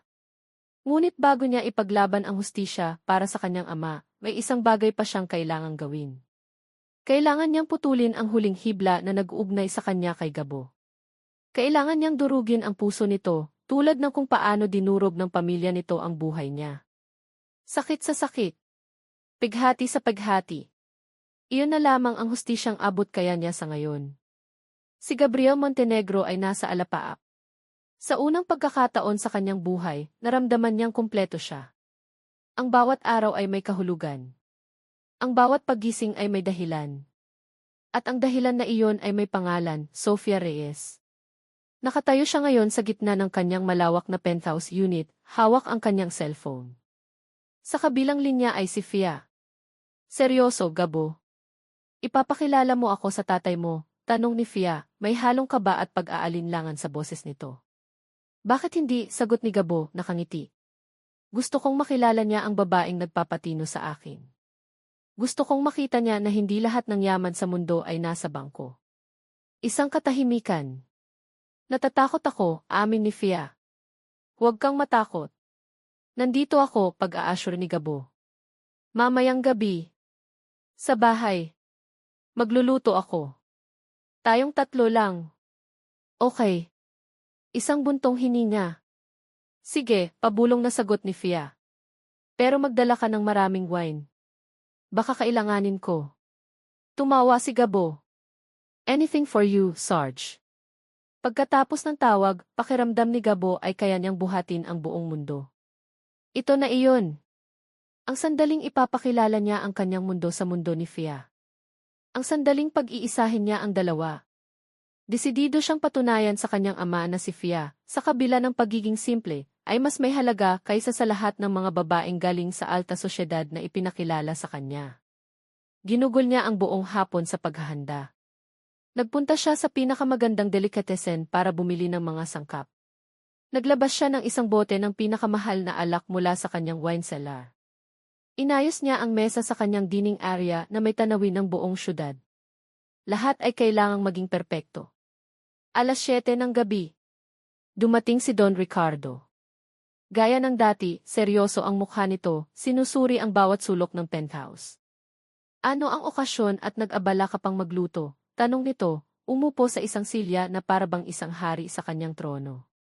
May ipapakilala ako sa inyo, Dad, sabi ni Gabo, hindi maitago ang saya sa kanyang boses. Isang taong importante sa akin. Tinaasan siya ng kilay ni Don Ricardo, ngunit hindi na ito nagsalita. 7:30. Nag-text si Gabo kay Fia. On the way ka na? Walang reply. Sinubukan niyang tawagan ito. Nagring lang ito nang nagring bago mapunta sa voicemail. Nagsimula nang kumaba si Gabo. Hindi ganito si Fia. Lagi itong sumasagot. Nag-aalala, lumabas siya sa balcony para subukang tawagan ulit ito. Habang nagriring ang telepono, isang anino ang dumaan sa kanyang likuran. Lumingon siya. Nakatayo si Fia sa may pinto ng balcony. Ngunit hindi ito ang Fia na inaasahan niya. Hindi ito ang Fia na may ngiti sa labi at may kislap sa mga mata. Ang babaeng nasa harap niya ay isang estranghera. Ang mukha nito ay walang emosyon, kasing lamig ng hangin ng gabi. Ang mga mata nito ay madilim at walang buhay, na para bang isang ilaw ang biglang pinatay sa loob nito. Ang suot nito ay hindi ang bestidang napag-usapan nila, kundi isang simpleng itim na pantalon at blusa, parang nakikipaglamay. Fia, sabi ni Gabo, isang alon ng pag-aalala ang bumalot sa kanya. Anong nangyari? Ayos ka lang? Hindi ito sumagot. Naglakad lang ito palapit sa kanya, ang bawat hakbang ay mabigat. Pinaghintay mo kami, sabi ni Gabo, sinusubukang maging magaan ang tono. Nasa loob na si Dad. Huminto si Fia sa harap niya. Tumingala ito at sa unang pagkakataon, tinitigan siya nito ng diretso sa mata. Ngunit walang pagmamahal doon. Walang init. Tanging isang nagyayelong kawalan. Hindi ako magtatagal, sabi nito, ang boses ay kasing patag at kasing lamig ng kanyang mga mata. Ano nang ibig mong sabihin? Naguguluhang tanong ni Gabo. Hindi ko na itutuloy to, Gabo, sabi ni Fia. Itong kung ano man to, tapos na. Parang isang suntok sa sikmura ang mga salita niya. Ano? Anong pinagsasabi mo? Kagabi lang ni. Kagabi ay kagabi, putol nito sa kanya. Nagkamali ako. Nabulag ako. Pero ngayon, malinaw na ang lahat. Anong malinaw? Halos pasigaw na tanong ni Gabo. Fia, hindi kita maintindihan. Isang mapait na ngiti ang sumilay sa labi ni Fia, isang ngiting hindi umabot sa kanyang mga mata. Simple lang, Gabo. Naisip ko, ano ba talaga ang mapapala ko sa'yo? Isang mayamang boyfriend na pwede kong ipagyabang. Isang buhay na hindi naman para sa akin. Umiling si Gabo, hindi makapaniwala sa kanyang naririnig. Hindi totoo yan. Hindi ka ganyan. Talaga, tumawa si Fia, isang tunog na mas masakit pa sa isang sampal. Akala mo kilala mo ako. Sinubukan ko, Gabo. Sinubukan kong pumasok sa mundo mo. Pero napagod ako. Nakakapagod magpanggap na bagay ako sa mga lugar na tulad nito. Itinuro niya ang kabuuan ng penthouse. Nakakapagod magpanggap na kaya kong talikuran kung sino talaga ako. At higit sa lahat, nakakapagod isipin na ang isang tulad mo ay seseryosohin ang isang tulad ko. Ginamit ni Fia ang lahat ng takot at pagdududa na minsan nitong naramdaman at ginawa itong mga patalim na itinarak niya sa puso ni Gabo. Sinungaling, bulong ni Gabo, ang boses ay basag na. May ibang dahilan. Sabihin mo sa akin. Hinawakan niya ito sa braso, desperadong naghahanap ng katotohanan. Marahas na iwinaksi ni Fia ang kamay niya. Huwag mo akong hawakan. Ang dahilan? Ang dahilan ay nagising ako sa katotohanan. Hindi tayo bagay, Gabo. Ako, isang hamak na pulis. Ikaw, isang Montenegro. Hanggang dito na lang tayo. Tapos na ang laro. Ang salitang di laro, ang tuluyang dumiurog sa puso ni Gabo. Umalis ka na, sabi ni Fia, tumalikod ito na para bang hindi na niya kayang tignan pa si Gabo. Fia, please T. Pagmamakaawa niya, ang boses ay puno ng sakit at pagkalito. Huwag mong gawin to. Hindi lumingon si Fia. Naglakad ito palayo, bawat hakbang ay isang pako na ibinabaon sa kabaong ng kanilang pag-iibigan. Sinundan siya ng tingin ni Gabo, hindi makagalaw, hindi makahinga. Nakita niyang dumaan ito sa sala, kung saan nakaupo ang kanyang ama, na may isang nagtatakang ngiti sa labi. Hindi man lang nito tinapunan ng tingin si Don Ricardo. Nagpatuloy lang ito sa paglakad hanggang sa marinig niya ang pagsara ng pinto. Isang pagsara na hudyat ng katapusan ng lahat. Naiwan si Gabo na nakatayo sa balcony, ang malamig na hangin ay humahampas sa kanyang mukha, ngunit hindi niya ito maramdaman. Ang tanging nararamdaman niya ay isang malaking butas sa kanyang dibdib, isang butas na puno ng sakit, pagkalito at desperasyon. Ang mundo niyang binuo kasama si Fia ay gumuho sa loob lamang ng ilang minuto. Sa labas, sa kalsada sa ibaba, nagsimulang umulan. Sumandal si Fia sa isang pader sa isang madilim na eskinita, malayo sa mga ilaw ng gusali ni Gabo. Nang maramdaman niya ang mga unang patak ng ulan sa kanyang balat, doon na bumuhos ang mga luhang kanina pa niya pinipigilan. Napahagulhol siya, ang katawan ay nanginginig sa sakit at pighati. Ang bawat masakit na salitang binitawan niya ay isang sugat din sa sarili niyang puso. Isinandal niya ang kanyang noo sa malamig na pader, ang ulan ay naghugas sa kanyang mga luha. Patawad, Itaydi. Bulong niya sa hangin. Ang mga salita ay halos hindi marinig sa lakas ng ulan. Patawad, Gabo. Nawala na sa kanya ang lahat. Ang pag-ibig. Ang pag-asa. Ang sarili niya. Ang natira na lang ay ang misyon. At ang walang hanggang sakit ng isang pag-ibig na hindi kailanman dapat nangyari. Lumipas ang isang linggo, ngunit para kay Gabriel Montenegro, ang panahon ay tumigil noong gabing umulan at umalis si Fia.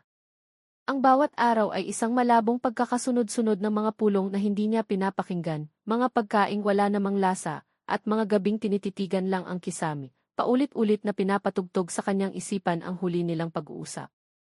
Ang mga salita ni Fia, matalas, malamig, at puno ng panunumbat, ay parang mga sirang plaka na hindi tumitigil sa kanyang ulo. Tapos na ang laro. Hindi tayo bagay. Nakakapagod magpanggap. Ngunit sa likod ng lahat ng sakit, may isang bagay na hindi magkasya. Isang maliit na piraso ng palaisipan na hindi umaayon. Hindi siya naniniwala. Ang Fia na minahal niya ay hindi ang babaeng nanakit sa kanya. Ang mga mata nito noong gabing iyon, malamig ang mga iyon, ngunit sa ilalim ng lahat, may nakita siyang isang kislap. Isang kislap ng matinding sakit, na para bang sinasaktan din nito ang sarili sa bawat salitang binibitawan. Isang umaga, habang nakaupo sa kanyang opisina, tinititigan ang skyline na dati nagbibigay sa kanya ng pakiramdam ng kapangyarihan, ngunit ngayon ay nagpapaalala lang sa kanya ng kawalan, isang desisyon ang nabuo sa kanyang isipan. Hindi siya maaaring manatiling ganito. Hindi siya maaaring tanggapin na lang ang lahat. Kailangan niyang malaman ang katotohanan. Sinimulan niya ang kanyang sariling investigasyon. Ang unang hakbang, ang CCTV footage mula sa kanyang gusali noong gabing iyon. Kinausap niya ang security head, at sa loob ng isang oras, pinapanood na niya ang mga recording sa isang pribadong silid. Nakita niya ang pagdating ni Fia. Ang paraan ng paglakad nito ay hindi tulad ng isang babaeng papunta sa isang romantikong hapunan. May bigat sa kanyang mga balikat. May determinasyon sa kanyang mga hakbang. Nakita niya itong pumasok sa elevator. At nakita niya itong lumabas, ang mukha ay basang-basa ng luha, tumatakbo na para bang hinahabol ng demonyo.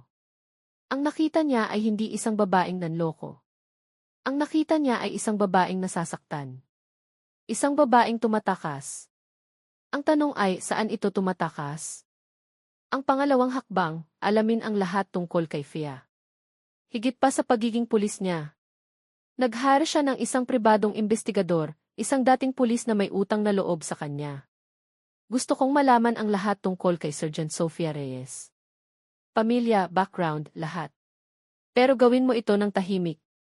Ayokong malaman niya. Makalipas ang 2 araw, bumalik ang investigador dala ang isang manipis na folder. Simple lang ang buhay niya, sir, sabi ng investigador. Ulila na. Ang ina, namatay sa sakit. Ang ama, si Captain Antonio Reyes, pulis din napatay sa isang operasyon 10 taon na ang nakalipas. Natigilan si Gabo. Pulis din ang ama. Kaya pala ganoon na lang katindi ang dedikasyon niya sa serbisyo. Kaya pala may dala siyang bigat na hindi niya maintindihan. Anong kaso iyon? Tanong ni Gabo. Isang anti-smuggling operation na nauwi sa engkwentro. Opisyal na idineklarang killed in the line of duty. Pero, Sir D. Nag-alinlangan ang investigador. May mga bulong-bulungan noon na set-up daw ang nangyari. Na may malaking isda na pinoprotektahan. Pero walang ebidensya kaya isinara ang kaso. Isang malamig na kaba ang nagsimulang gumapang sa puso ni Gabo. Setup. Malaking isda. Nang gabing iyon, hindi siya umuwi. Nanatili siya sa kanyang opisina, binubuksan ang mga lumang digital archive ng Montenegro Corporation. Hinanap niya ang anumang transaksyon, anumang proyekto, anumang koneksyon sa petsa ng pagkamatay ni Captain Reyes. Wala siyang mahanap. Lahat ay malinis. Masyadong malinis. Ngunit hindi siya sumuko. May isang pangalan na nabanggit ang investigador, si Eduardo Vargas, ang dating Chief Financial Officer ng kanilang kumpanya na biglang nag-retire ilang buwan matapos ang insidente. Ayon sa records, nakatira na ito ngayon sa isang maliit na farm sa Batangas. Kinabukasan, hindi siya pumasok sa opisina. Nagmaneho siya papuntang Batangas, dala ang isang pag-asang sana ay mali ang kanyang hinala. Natagpuan niya si Amy C. Vargas sa isang maliit na kubo, nag-aalaga ng mga manok. Ang dating makapangyarihang CE ay isa na ngayong matandang lalaki na may mapuputing buhok at mga matang pagod na. Noong una, ayaw nitong magsalita. Ngunit nang makita nito ang desperasyon sa mga mata ni Gabo, ang sakit na daladala ng anak ng dati niyang amo, naawa ito.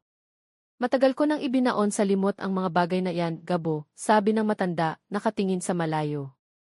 Kailangan kong malaman, Jimbis Vargas. Para sa kanya.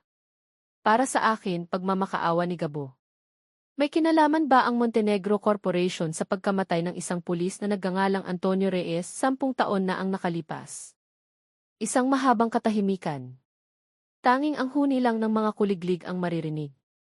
Ang tatay mo, nagsimula ang matanda, ang boses ay nanginginig. Ay isang taong gagawin ang lahat para protektahan ang pangalan ng pamilya.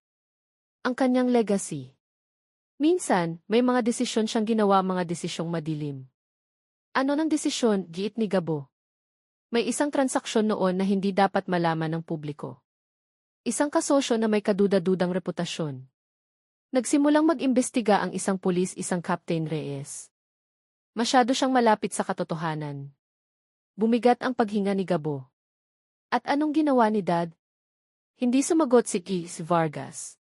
Sa halip, tumayo ito, pumasok sa kubo, at bumalik dala ang isang luma at makapal na ledger na nababalutan ng alikabok. Ang klase ng librong hindi pa nadidigitize. Utos ng tatay mo na sunugin ang lahat ng papeles mula sa panahong iyon, sabi ng matanda, inaabot ang ledger kay Gabo.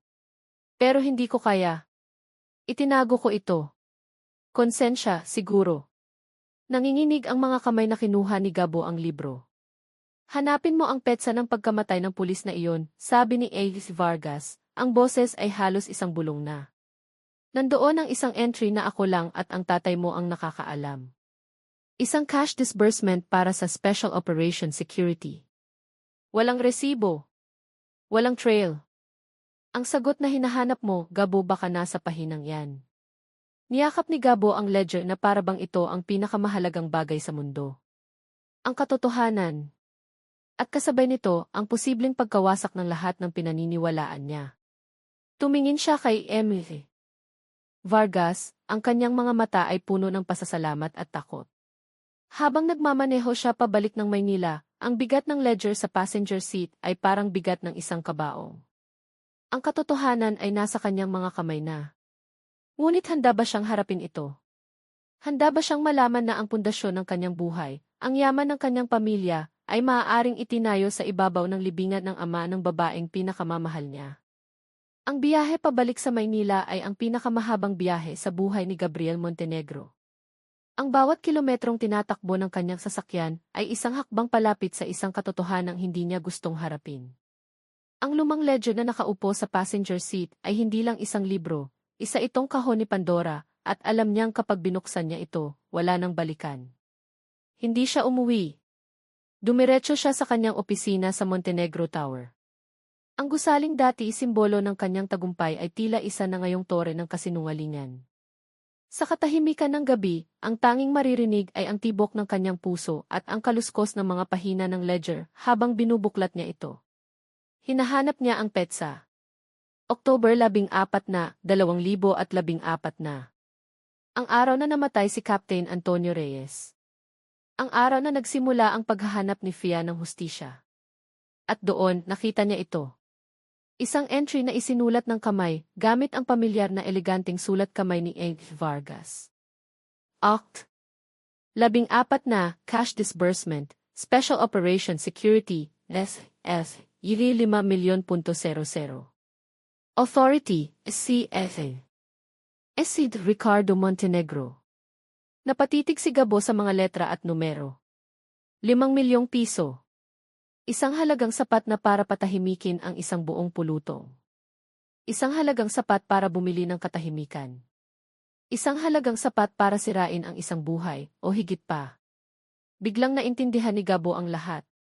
Ang biglaang pag-iwas ni Fia. Ang sakit sa mga mata nito. Ang mga salitang sinabi nito na alam niyang hindi naman totoo. Hindi siya nito iniwan dahil hindi sila bagay. Iniwan siya nito dahil natuklasan nito ang katotohanan. Natuklasan nitong ang lalaking mahal niya ay anak ng taong responsable sa pagkamatay ng kanyang ama. Isang alon ng galit ang bumalot sa kanya, isang galit na hindi pa niya naramdaman sa buong buhay niya. Galit sa kanyang ama. Galit sa kasinungalingan. Galit sa sarili niya dahil naging bulag siya. Niyakap niya ang ledger.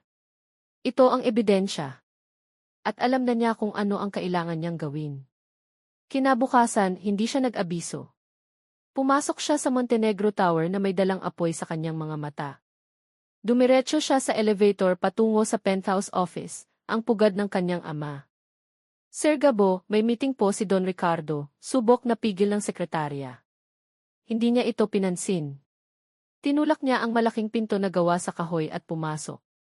Nadatnan niya ang kanyang ama na nakaupo sa likod ng malaking mesa nito, kausap ang ilang miyembro ng board. Nang makita siya ni Don Ricardo, isang anino ng inis ang dumaan sa mukha nito. Gabriel. We're in ang meeting, malamig na sabi nito. Gentlemen, please leave us, utos ni Gabo, ang boses ay mababa ngunit puno ng otoridad na ngayon lang narinig ng mga naroon. Nagkatinginan ang mga board members, ngunit sa huli ay tumayo at lumabas, ipinagsara sila ng pinto.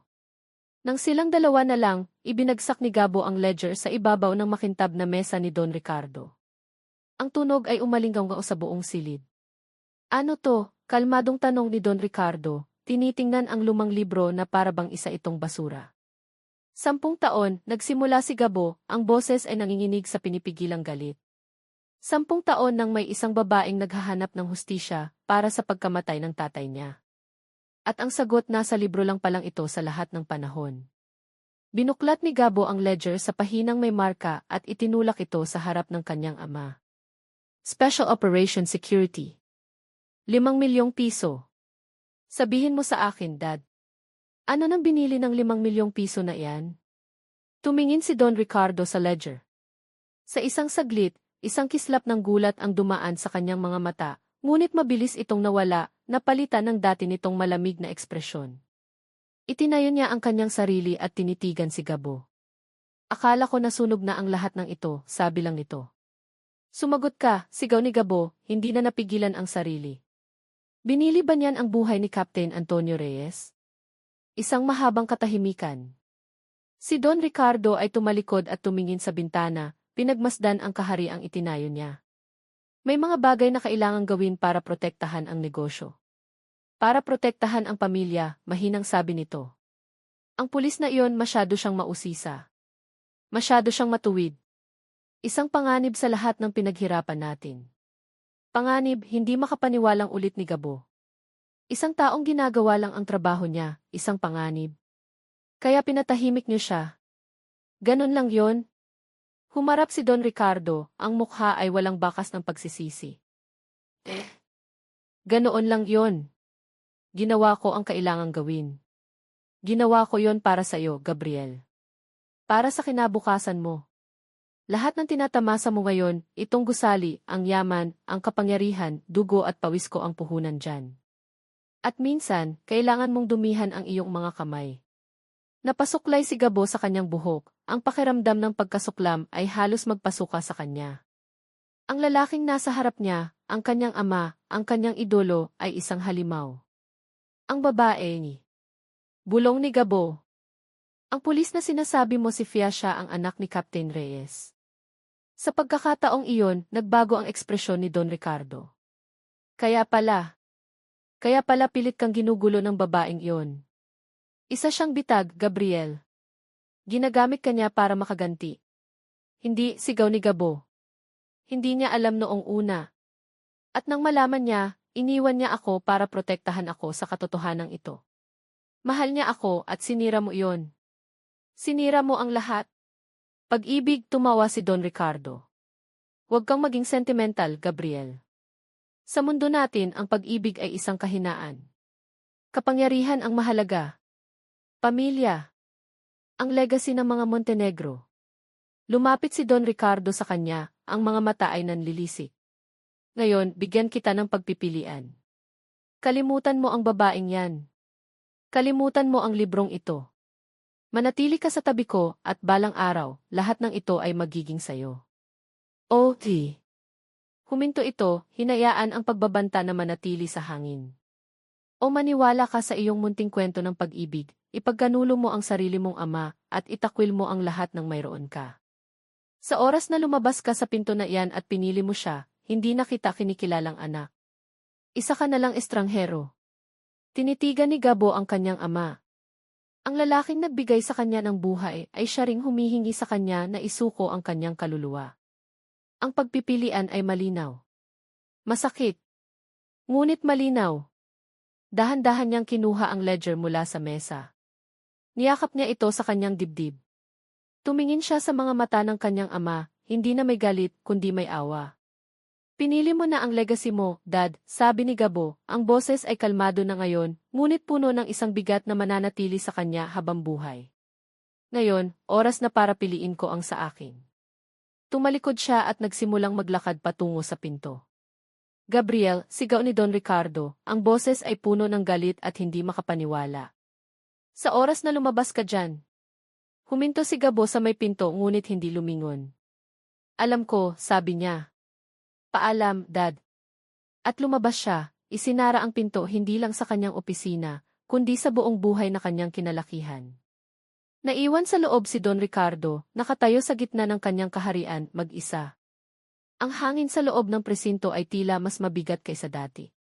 Para kay Sofia Reyes, ang bawat sulok, bawat mukha, bawat tunog ng radyo ay isang paalala ng isang trabahong hindi na niya kayang gawin ng may buong puso. Paano ka maghahatid ng hustisya kung ang sarili mong puso ay puno ng inhustisya? Nakatitig siya sa isang blankong resignation letter sa kanyang mesa. 3 salita lang ang kailangan niyang isulat, ngunit ang bigat ng mga ito ay parang bigat ng buong mundo. Ang pagsuko sa kanyang uniforme ay parang pagsuko sa huling piraso ng kanyang pagkatao, sa huling alaala ng kanyang ama. Ngunit ang manatili ay mas masakit pa. Sa loob ng 2 linggo mula nang iwan niya si Gabo, para siyang isang multo. Pumapasok siya sa trabaho, ginagawa ang mga misyon, ngunit ang kanyang kaluluwa ay wala roon. Ang tape recorder at ang ledger ay nakatago sa isang ligtas na lugar, isang bomba na hindi niya alam kung paano pasasabugin. Ang pag-atake sa isang Montenegro ay hindi biro. Kailangan niya ng mas matibay na ebidensya, isang plano. Ngunit wala siyang lakas.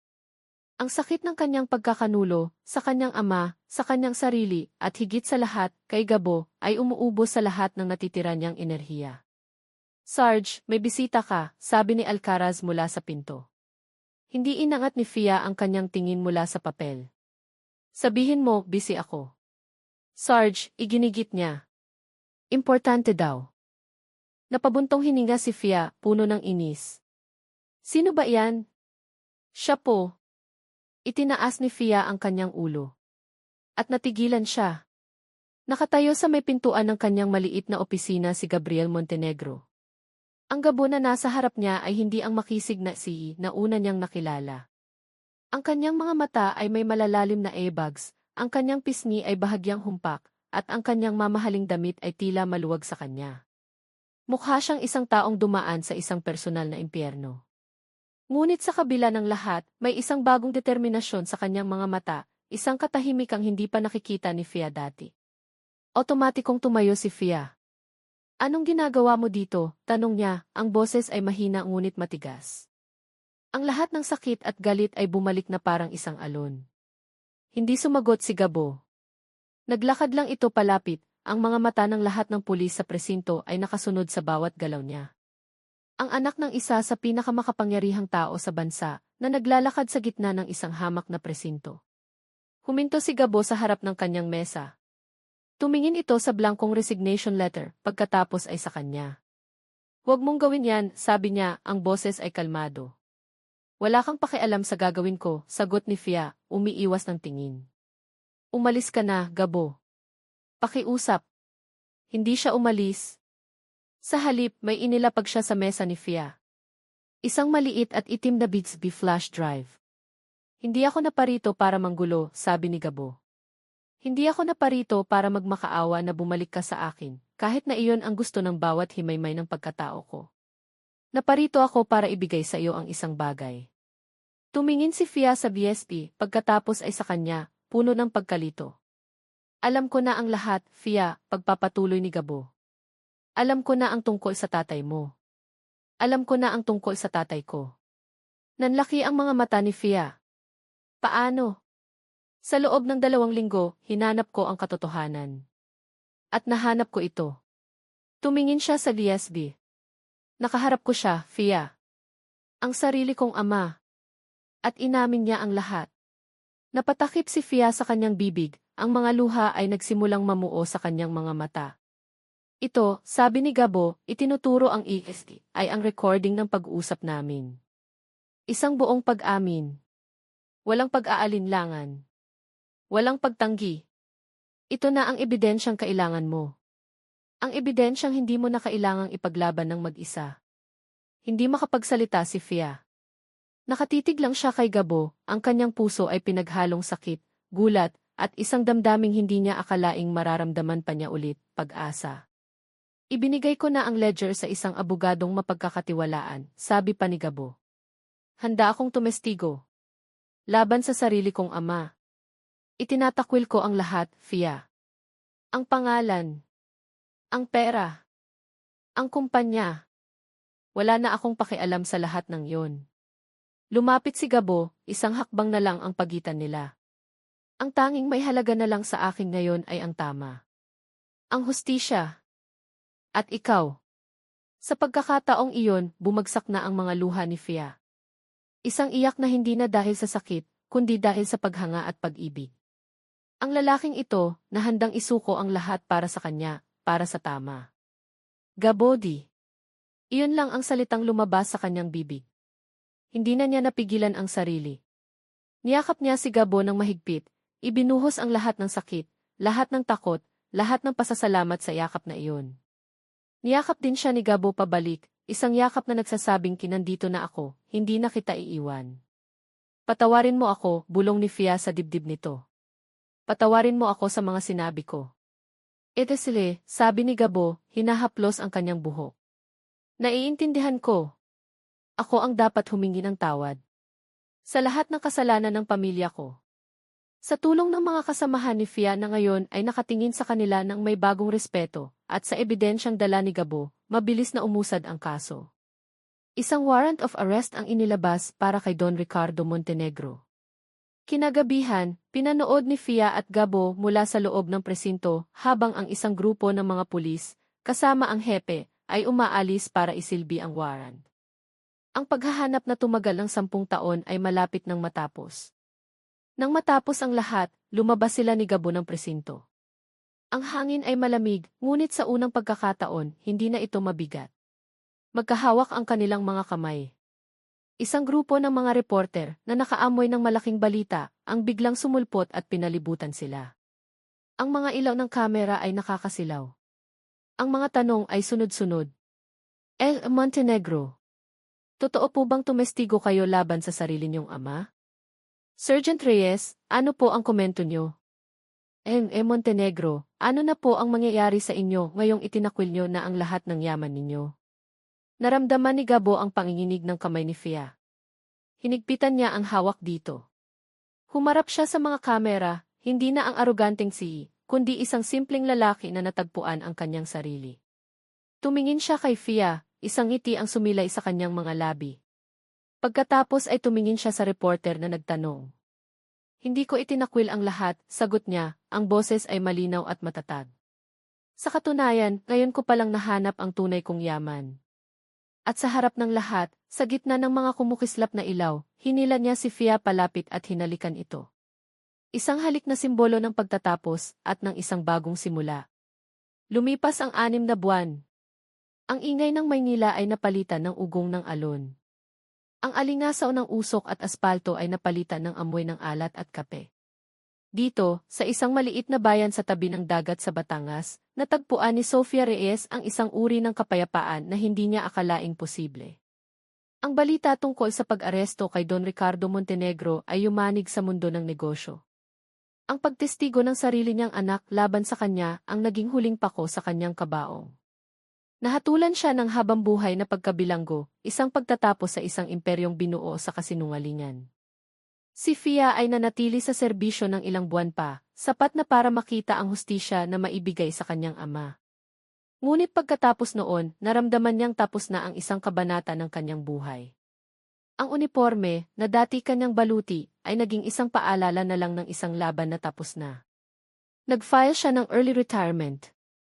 Nakatayo si Gabriel Montenegro sa likod ng isang coffee machine. Nakakunot ang noo habang sinusubukang gumawa ng isang perpektong latte art, isang maliit na puso ang kanyang target. Ang kinalabasan ay isang bagay na mukhang isang ulap na may sakit. Ano ba yan, mahal? Natatawang sabi ni Fia mula sa counter. Oblak na naman yang gawa mo, hindi puso. Napakamot si Gabo sa kanyang ulo. Mas mahirap pa to kaysa sa pagpapatakbo ng isang korporasyon. Ito na ang bagong buhay niya. Ang dating sifi na nag-uutos sa libo-libong empleyado ay isa na ngayong barista na hirap sa sining ng kape. Isinuko niya ang lahat, ang kanyang shares sa kumpanya, ang kanyang mga bank account, ang kanyang penthouse, ang kanyang sports car. Lahat ay ibinigay niya sa isang foundation para sa mga biktima ng inhustisya. Ang tanging itinira niya ay isang maliit na halaga mula sa kanyang personal na ipon, sapat para magsimula muli. At nagsimula sila. Binili nila ang isang maliit at naluluma ng bahay sa tabi ng dagat at ginawa itong isang maliit na coffee shop. Pinangalanan nila itong Kikapihan sa dulo, isang pangalan na may dalang biro at katotohanan. Dito, sa dulo ng kanilang magulong paglalakbay, natagpuan nila ang kanilang simula. Pinapanood ni Fia si Gabo habang nakikipagtawanan ito sa isang customer, isang matandang mangingisda na suki na nila. Ang dating aroganting prinsipe ng syudad ay naging isang simpleng lalaki na kilala ng lahat sa bayan bilang si Kuya Gabo na masarap ang kapeng barako pero sablay sa arty. Ang mga guhit ng pag-aalala sa mukha nito ay napalitan ng mga guhit ng ngiti. Mukha itong mas bata, mas magaan, mas masaya. Alam mo, sabi ng isang babaeng customer na nakaupo sa isang mesa, isang turistang taga Maynila. Pamilyar ka, kuya. Hindi ba't ikaw si Gabriel Montenegro? Natigilan si Gabo. Ngumiti lang siya. Ako nga po yun. Dati. Grebe. Sinundan ko ang kwento niyo sa balita, sabi ng babae, hindi maitago ang pagkamangha. Hindi ka ba nagsisisi? Iniwan mo ang lahat ng iyon para dito. Tumingin ito sa paligid ng kanilang maliit at simpleng kapihan.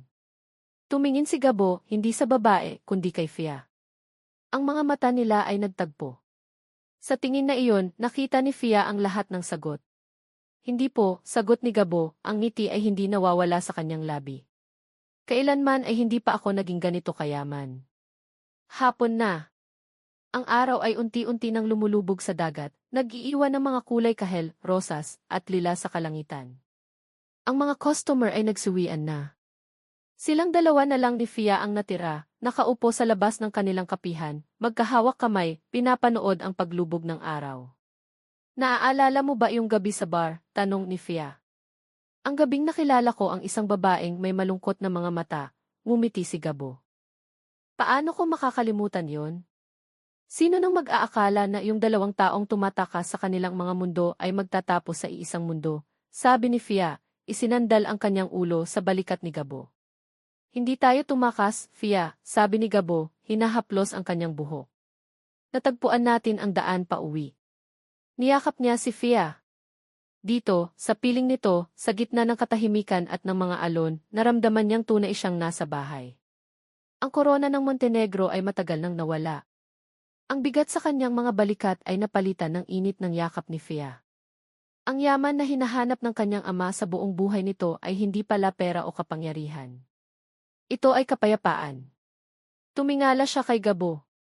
Ang lalaking minsan niyang kinamuhian, ang lalaking minahal niya ng patago, ang lalaking sinaktan niya, at ang lalaking nagligtas sa kanya. Ang kanilang kwento ay hindi isang fairy tale. Ito ay isang kwento ng sakit, pagkawala at paghihilom. Isang kwento ng pagpapatawad sa nakaraan, pagpapatawad sa isa't isa, at pagpapatawad sa kanilang mga sarili. Mahal kita, Gabo, bulong niya. Mas mahal kita, Fia, sagot nito, at hinalikan siya, isang halik na lasang alat ng dagat, tamis ng kape, at isang pag-ibig na sinubok ng panahon. Habang ang huling sinag ng araw ay naglalaho sa abot tanaw, alam nilang hindi ito ang katapusan. Para sa kanila, ito ang walang hanggan. Sabi nila, hindi nabibili ng pera ang pag-ibig. Ngunit minsan, kailangan mong isuko ang lahat ng pera sa mundo para mahanap ang tunay na pag-ibig. At iyon ang tunay na yaman. Ang aming yaman. At dito nagtatapos ang kwento ni Fia at Gabo. Sa lahat ng aking minamahal na tagapakinig, sa lahat ng sumubaybay, sa lahat ng nag-abang, at sa lahat ng nakiisa sa paglalakbay na ito, mula sa kaibuturan ng aking puso, maraming salamat. Ang pagsulat sa kwento ni Fia at Gabo ay isa ring paglalakbay para sa akin. Bawat kabanata ay isang pag-iyak kasama ni Fia sa kanyang mga pighati, isang pagkuyom ng kamao kasama niya sa kanyang galit, at isang pagngiti kasama si Gabo sa kanyang mga munting tagumpay. Dinala tayo ng kanilang kwento sa magkabilang dulo ng mundo, mula sa maingay na kalsada ng Maynila hanggang sa tahimik na dalampasigan ng pag-asa. Sa kwentong ito, tinanong natin kung mas matimbang ba ang pag-ibig kaysa sa tungkulin, at kung ang tunay na yaman ay matatagpuan nga ba sa puso at hindi sa salapi. Ngunit higit sa lahat, ito ay isang kwento ng pagpapatawad sa mga kasalanan ng nakaraan, at ang mas mahirap, ang pagpapatawad sa ating mga sarili. At syempre, ito ay isang kwento ng pag-asa.